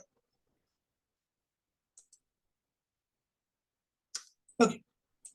I was just making sure that the recording is on. Okay, great. Anyway, so what about functions? What if you want to repeat the same set of instructions at different places in a long series of instructions? Okay, so that's when you define that's when you do a user-defined function, and the way to do a define function is by this syntax. Use def to define. You put a space, okay? Then you name the function. Then you put some parentheses. Then you define the variables, okay? Define the variable names. You don't have to define the variables, you have to define the variable names. You close the parentheses. You put a colon, and then you indent, right? And the indentation will contain the complete set of instructions involving these 2 or however many variables you provide, right? And once you're done, you need to provide a return value, okay? So the return statement basically returns, it basically tells you what value the function is supposed to return. So what value is the function supposed to assign to a variable that you want to assign it to, right? Let's run it to make it more clear. Okay, so we have defined a norm function, and it basically takes any 2 variables that you give to it, x and y, okay? And it defines a new variable n using x and y using this simple mathematical formula, okay? And then the function returns the value of n. In a little so that people could see. I think people are having trouble seeing what you've written. So if you could zoom into your... I need to zoom in. Thank you. Yeah, I think this should be clear, right? Perfect, thanks. Sorry, everyone. I will slowly scroll over the previous lines of code if you missed them. So the user-defined function uses that syntax: def space function name, open parentheses, placeholder variables, close parentheses, colon, and then an indent. And in the indent, you can define a new variable that you want to return, and you can define that new variable using these 2 input variables, right? And then you must return n. So once you have defined it, you can just use it like a normal function. See, you can just use norm. You can give it any input you want, 4 and 3, for example. It will just do this calculation with 4 and 3, and it will assign that value to the placeholder variable n, and then it will return n, okay? And then the print function will return that n. And you can then repeat it with a completely different set of inputs. So that's the magic of functions. You can repeat it with a completely different set of inputs at a later point. And they can be separated by another line of code.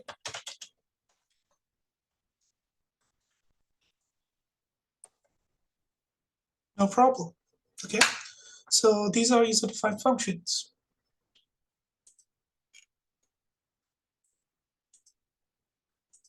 All right, so this example goes into some more involved functions. You can see that we can take in more variables if we want. And we can even run a print function within our user-defined function. And then we can return a value. We can run any function inside the function, to be honest. You can run a plot function when you're doing plotting. I'm going to skip over this because we need to move on to the next notebook. You can go over this example on your own. And then we get into importing, which Doug has already covered. We do importing when we want to use the functions that people have already defined for us, which come in neatly packaged libraries. You can also define your own library when you're doing a big project. Yeah, the rest of the notebook goes into a detailed example. You can look it up on your own. And it ends with a glossary and a little summary of what we didn't cover, but you can look up on your own. We don't go into object-oriented programming, which is a whole thing on its own. We will not be touching that in this tutorial in any extensive way. Anyway, on to notebook number 2. But before we go there, any questions? Any questions about notebook 1? You can ask in the chat or in the Slack space, or you can unmute yourself and ask.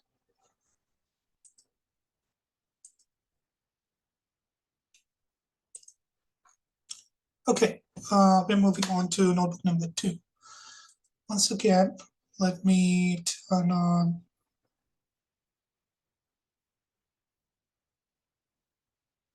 the line numbers.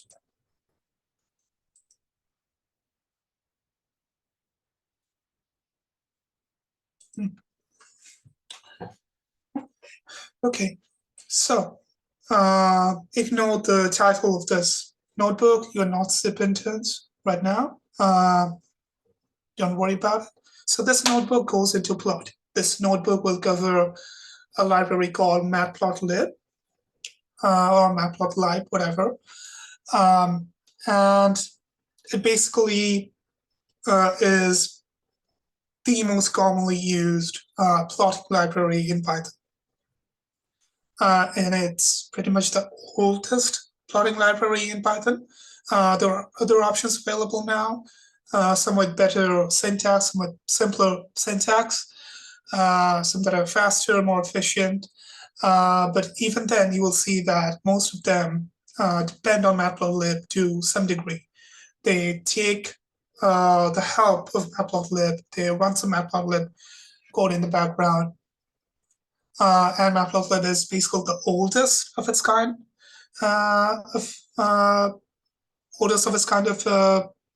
plotting library out there. It's been around since I think 2002, 2003, something like that. Anyway, and it's a very, very, very powerful library. You can basically plot anything, whatever data you have, whatever kind of plot you want to make. You can make it from matplotlib. you just need to look up the right instructions. So you need to do some Googling. Remember, with coding, Google is always your friend. Whenever you cannot do something, just look it up. You will find something on Stack Overflow. Stack Overflow is your friend. Whenever we are Googling, even, experts, a lot of the work is simply just Googling. Okay? Did I say when we're Googling? When we're coding. So when we're coding, we do a lot of Googling. Whenever we can't figure out how to do something, we just find a solution and then we adopt it. We change it, we modify it to our project. Anyway, we start this notebook by importing everything we need, importing all the libraries that we need, and this should be your step one while creating any Python project, be it a Jupyter notebook or be it a script. Always do your imports at the top. That's good practice. And you can see that we have imported NumPy as NP. Doug explained why we shorten the names. And we have imported the PyPlot module from the Matplotlib library. And we have called it PLT. And we've used something called a magic command. This is a strange thing that we use with Jupyter notebooks and the IPython interface. You will not get these in Python scripts and some other forms of Python code. But basically know that this is that whenever you see this percentage sign at the beginning of a line of code in Python, it means a magic command and it does something to the Python environment in the background. In this case, it basically lets you display your plots within the notebook instead of opening them in a separate window.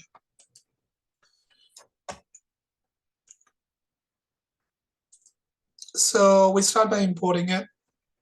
And you already know how NumPy arrays work. So thankfully, Doug has covered them. I don't have to get into details with that.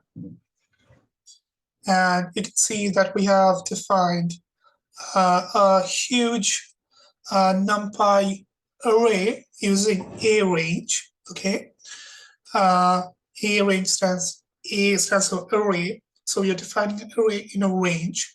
And the range is 0 to 100. It's not inclusive of 100. And we are using a step of 0.5. Okay, so we're going from 0 to 100, but we stop right before 100. We are going there in steps of 0.5. Okay, so I define that and we call it x. We print x. We can get the length of x with len x, like we're doing with the lists. And NumPy gives us a bunch of functions that we can use on use on arrays. There's a mean function that gives us the mean.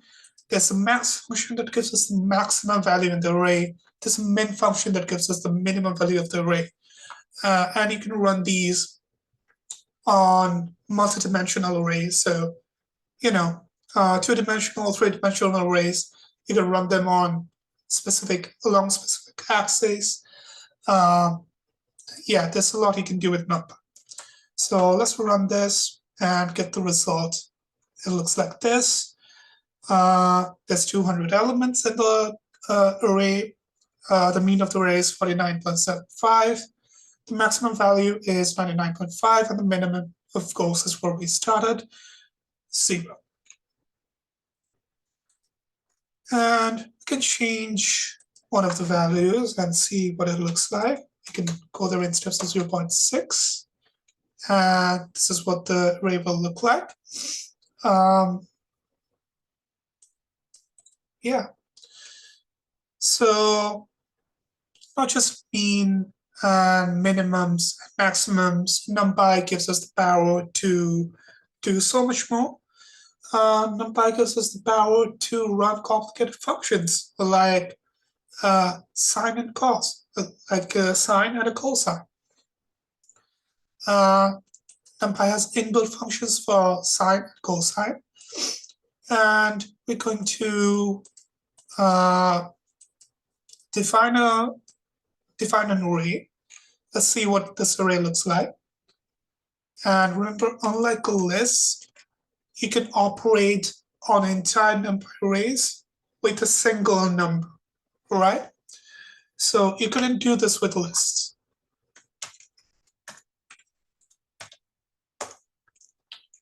You couldn't do this with lists. If we try to divide a list by a number, it would give you a syntax error, right? But you can do it now because NumPy knows arrays are meant for numbers and there is no conflict. You can just operate on them directly.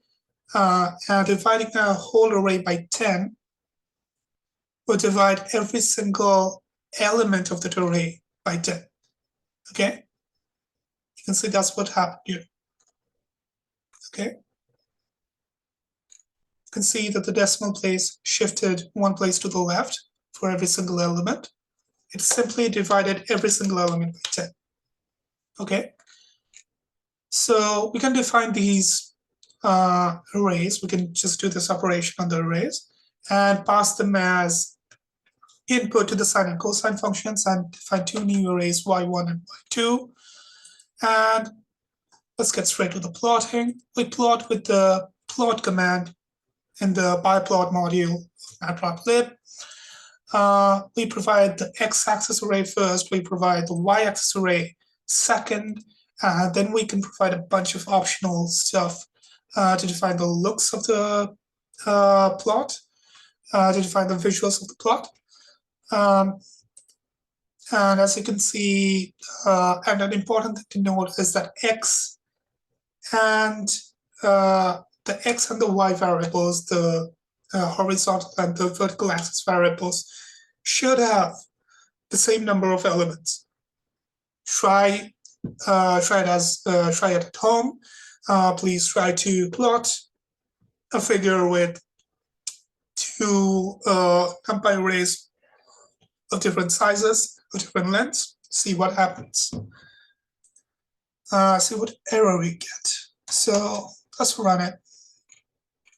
Bingo, we have a plot that looks beautiful. You can see that we have provided some optional arguments. We have provided a label.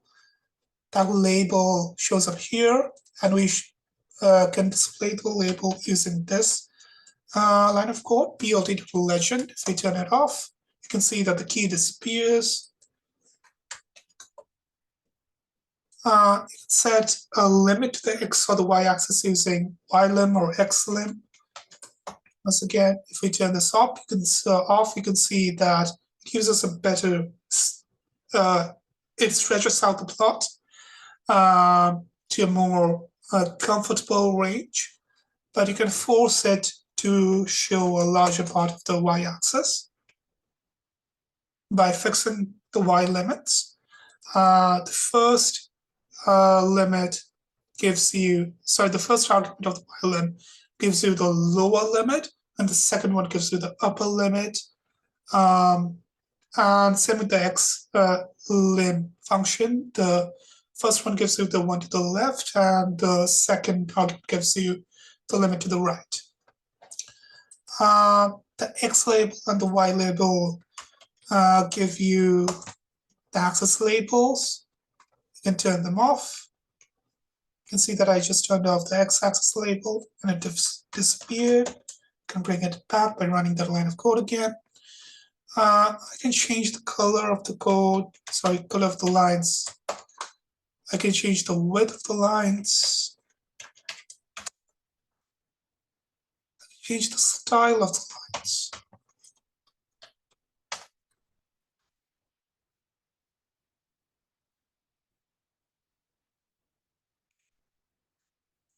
Oop, what happened? I don't know. Anyway, let's take a large run. Oh, that is not the style.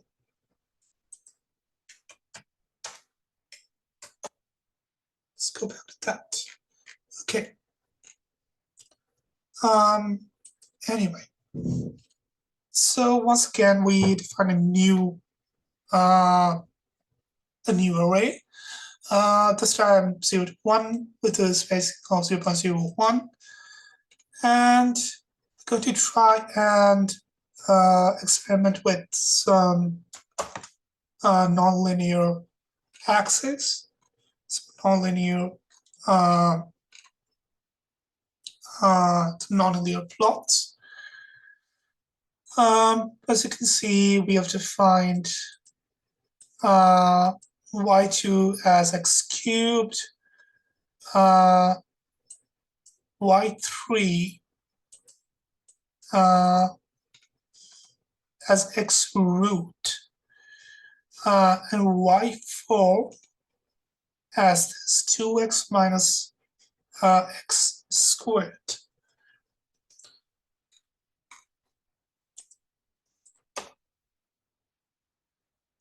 Take a peek at the completed notebooks. And we can also define a y1.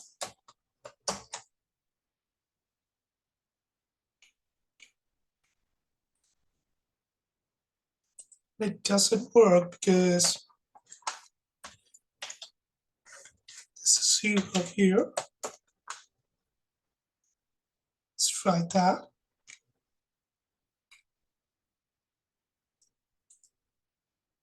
And add another line to the code. Just plot y1 against x.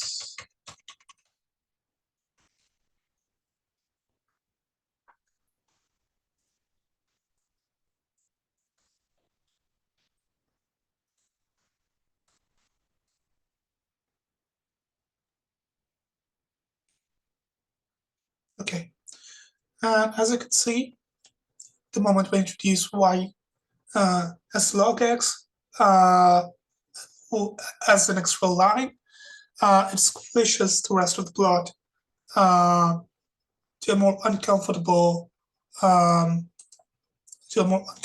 view. And once again, you can change it to a more comfortable view by setting the y limits, or by even changing it into a semi-log plot. But I'm not going to go into that. I'm just going to pass it over to Lodrick for the final notebook because, yeah, I don't have much more time. But I don't know if we have an astronomy section with Raja. Yeah, I'm here, Aparajito, but so we may not have enough time to do the astronomy segment and Lodrick's notebook 3. So Lodrick, what do you think? Do you want to go into notebook 3 or would you like me to do the astronomy segment? We can do either. I'm thinking, can I maybe do a little bit of astronomy talk as I'm going through the notebook, if that will be helpful for people, I think. That'll be fine, and I'm here, so if you need me to, if you call on me, and I can go over any aspect of the astronomy segment. I think I was supposed to talk about Andromeda and the FATSEV. Oh, I see, okay. Slides. I have those slides ready, and I can, if you like, I can take 2 or 3 minutes to do that, but why don't you start notebook 3? And then at the very end, I can do a little bit of the astronomy segment. Okay, I'll start sharing notebook 3 then. Okay, and if necessary, we'll finish up notebook 3 on tomorrow.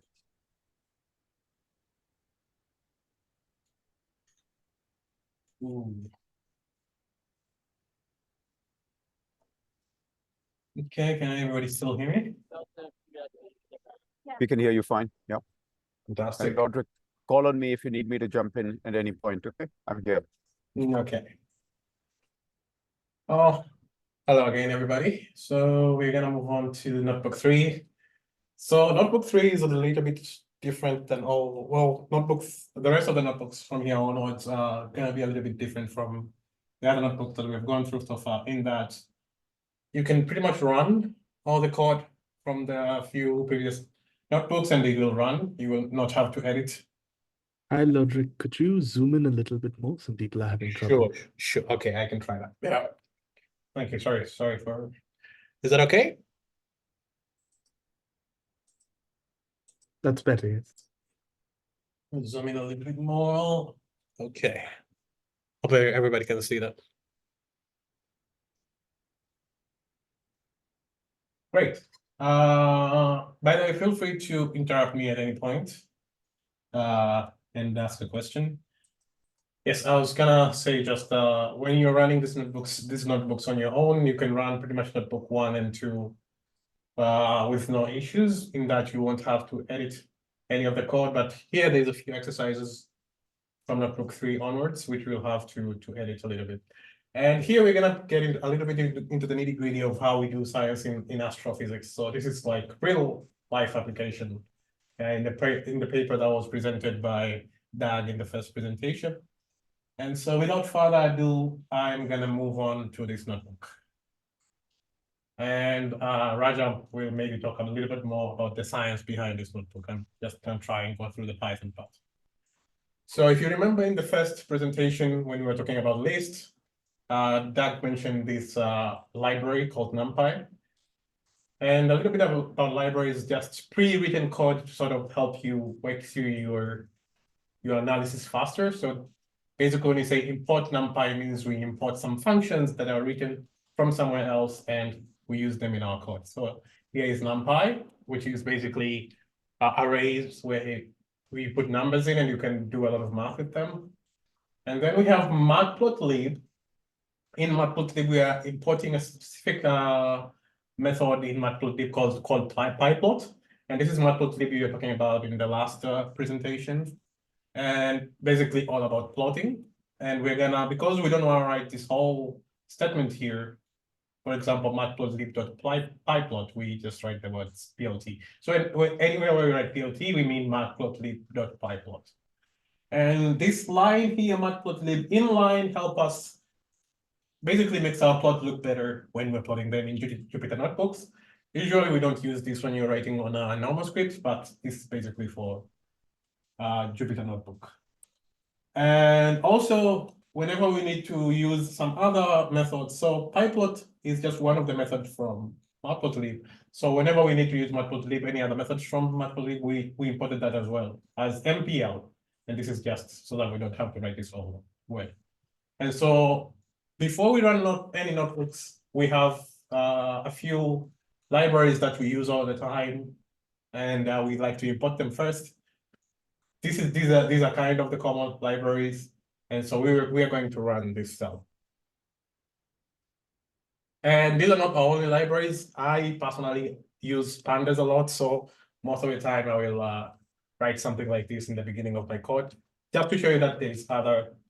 This is basically used to control tables and things like that, just to show you there's other libraries as well, not just these. So you can look up that. It's a great library as well. All right, now for the next part of the plot, you can see we're using matplotlib, and here we are setting some parameters in. If you remember the plots that were being plotted, we're gonna see a few plots. This is just to choose what font will be written whenever we put labels on these plots, whenever write a title or something.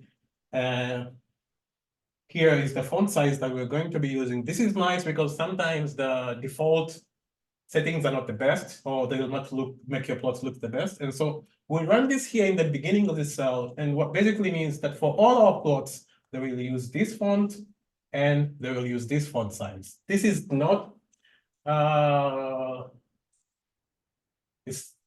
what do I want to say? It's not a must to run this, but it's nice to have to run this just to set up all your parameters, which is basically what we're doing here, that we're setting the parameters that we're going to use for all our plots. And so we'll also run this. And then we come to here. Now here is a function. So we will be doing this a lot. You remember when we defined functions means something that we will be doing over and over again. And so we will be plotting in this notebook. And so here we just define a function that whenever we need to plot something that's connected to what we're gonna do, we're gonna just write initialize plot, and it's gonna do all of this in the background without us having to do this over and over again. And so we have this line here written plt.scalef, which is basically just a clear figure. Now, if you remember PLT, we imported it in the beginning. PLT is just matplotlib.pyplot. So here we're saying matplotlib.pyplot, clear figure. This is nice, especially when you're plotting over and over again. For example, if you're plotting in a loop, it just clears the previous figure and plots the new function. So we can try and run this function. Let me make another cell here. So I'm gonna run this, and just to show you exactly what this does, let me run initialize plot.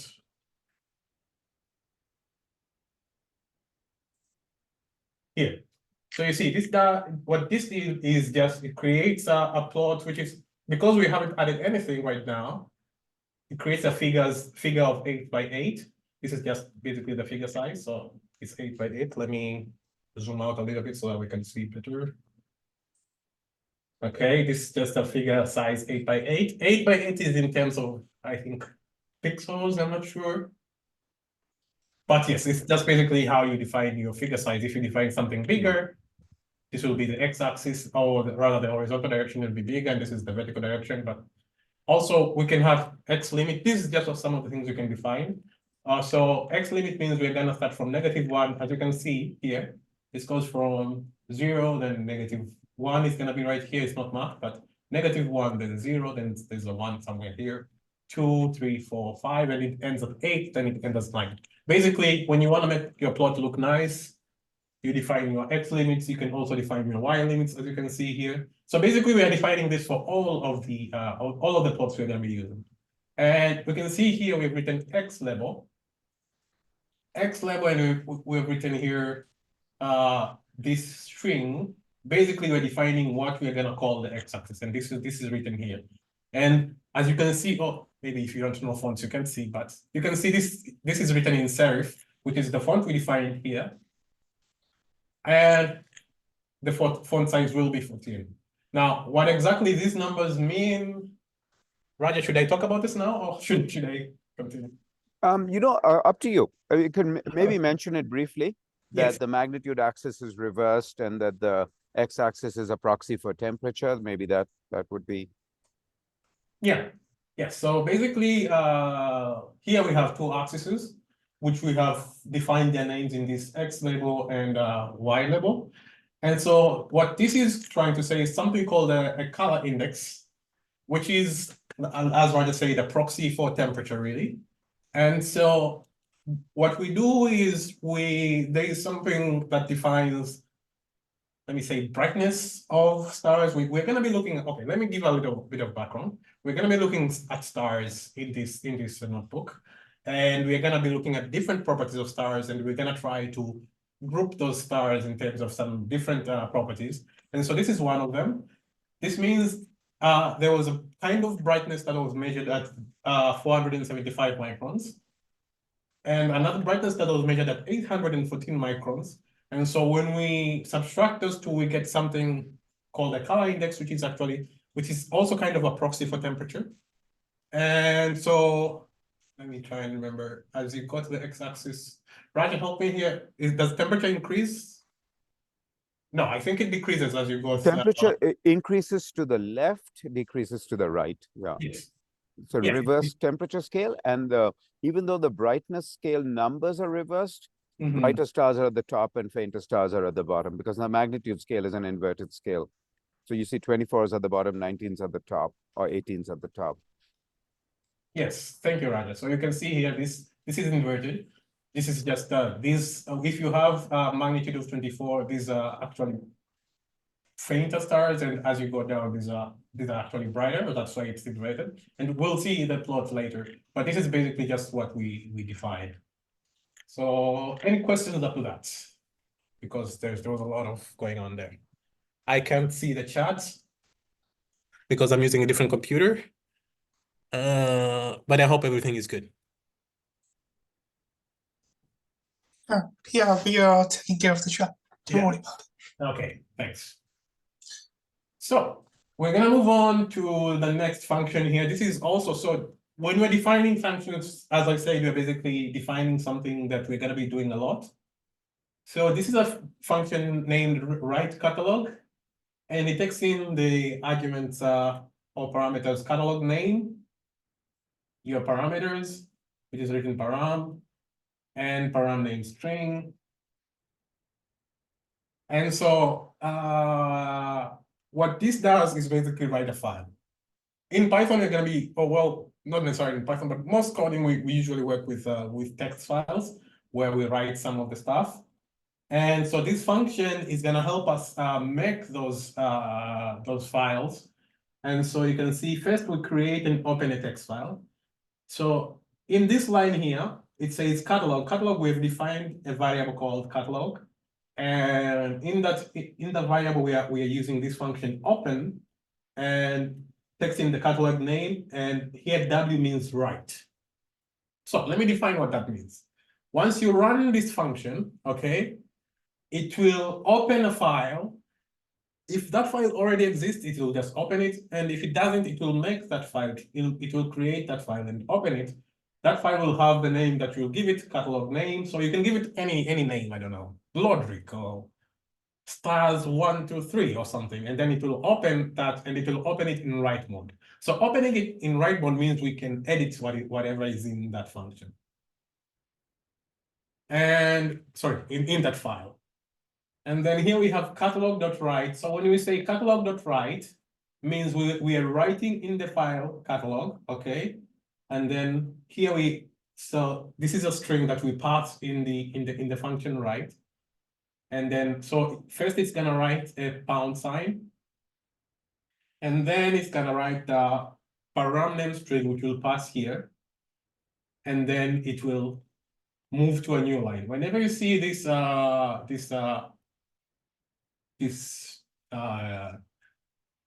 do I call it? The /n string. This doesn't actually write this string, it just moves to a new line.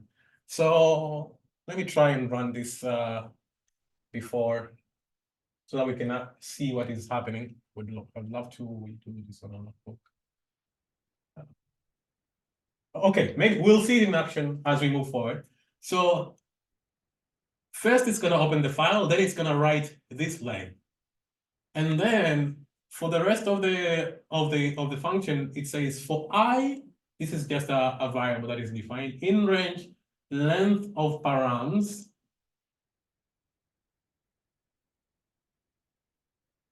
Oh, okay. So before I say that, let me open the file so that we can see the file, and then yeah, because I'm having trouble to explain it a while. It's closed, and let's see. Let's open the file.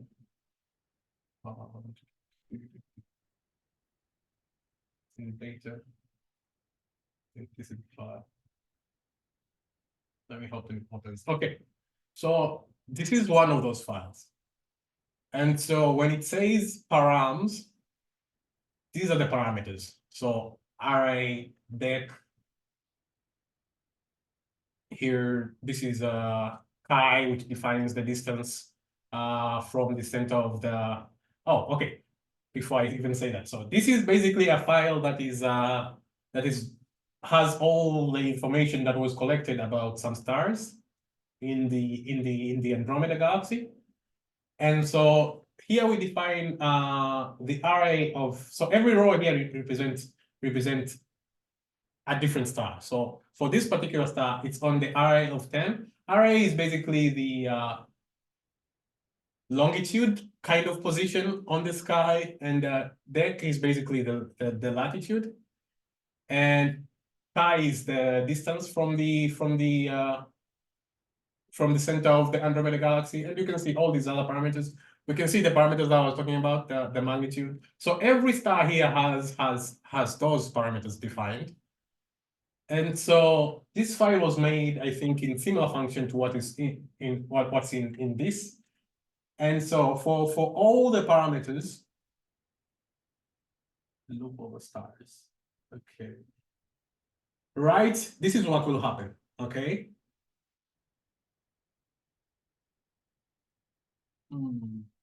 Sorry, Raja, I forget exactly how this function runs. Can you help me out here a little bit? Raja?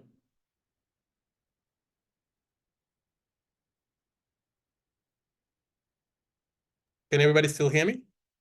Yes, I can Yeah, hear you. yeah, You. yeah. Roger may have stepped Um, away for a moment. Yeah, so it Sorry, Lord Frick, can you please repeat the question? Maybe I can help you. Yes, so I'm looking at this. This is looping over all the stars, and then it's looping over all the parameters. Right. Right. Yes, so I was just making sure. So Yeah. it will take for each particular row. We'll see this in action, by the way. For each particular row, it will write different. It will take one parameter. So it will pick a row like this, okay. And the row won't be filled up. By row, I just mean a number. And then it will start looping over each parameter. Okay, so for J in the certain parameter, it will write something on row I. Okay. And then it will add a space and then write something else, which means it will pick on it will add a space and then it will go back here. Okay, let me I know that. Yeah, I mean the very brief explanation is that we read in some data from the catalog that Lodrick just switched over to in the other tab, and it basically creates a new catalog file that looks very similar, but it contains a different subset of it. And what subset of that main catalog it contains will be defined by the by the following cells of code that we'll look at. You can look at the details of this function on your own, but the short explanation is that it creates a catalog that looks very similar to the one you just saw. Thank you. Yeah, over to you, Lodrick. And then after writing a whole row, it goes to a new line and then picks up another star. And then after doing all of that, it closes. I think this will be much more clear once we do it. Yeah, exactly. Yeah. And let's move on. So here we are actually opening that text file, but this time we're using NumPy and we're loading the text file. So NumPy is actually really good at this. It will put all of this into an array. And then it will make a different array, which will be the color index, okay? So basically what load text will do, it will go into this file, and it will read this file, and it will take all the arrays it's gonna store into one array, which we call array here, okay? And it will take all the depths, and it will take all the size and all the items. And so what we're gonna do here, we're gonna store color, which is the color index. We're gonna take one array, subtract by the other array, and make a new array made of color. Somebody raise your hand. Yes, Jamika.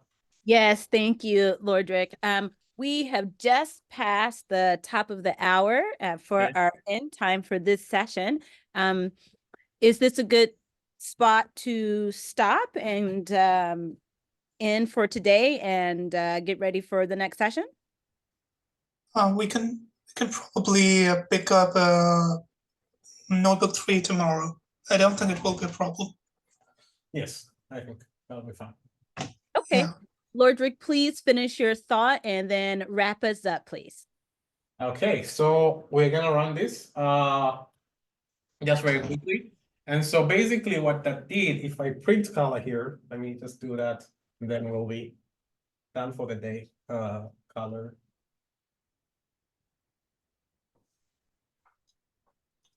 Oh, okay. You can see there is an array here that is starting here, 3, 4 point something. This is basically just it's taken this row and put it this column and put it in one array, and then this column and put it in another array, and then subtract those two. You can see here it's 34 point something, and this is 21 point something. When you subtract those, you get 3, which is actually the first number that you see here. And so this is just one of the way that we can work with text files, and we're going to be doing a lot more of this tomorrow. We're going to plot some graphs, and then we're gonna have you work out a little bit of adding, making text files and plotting. And really the point of this notebook is to just be able to select data points essentially when you're working with data sets. And for this case, we're going to be selecting stars based on some properties. And with that, I would like to end here, and I welcome you all tomorrow. We're going to go through this notebook. It's not a terribly long one, so we're going to be through this very quickly. And thank you for coming.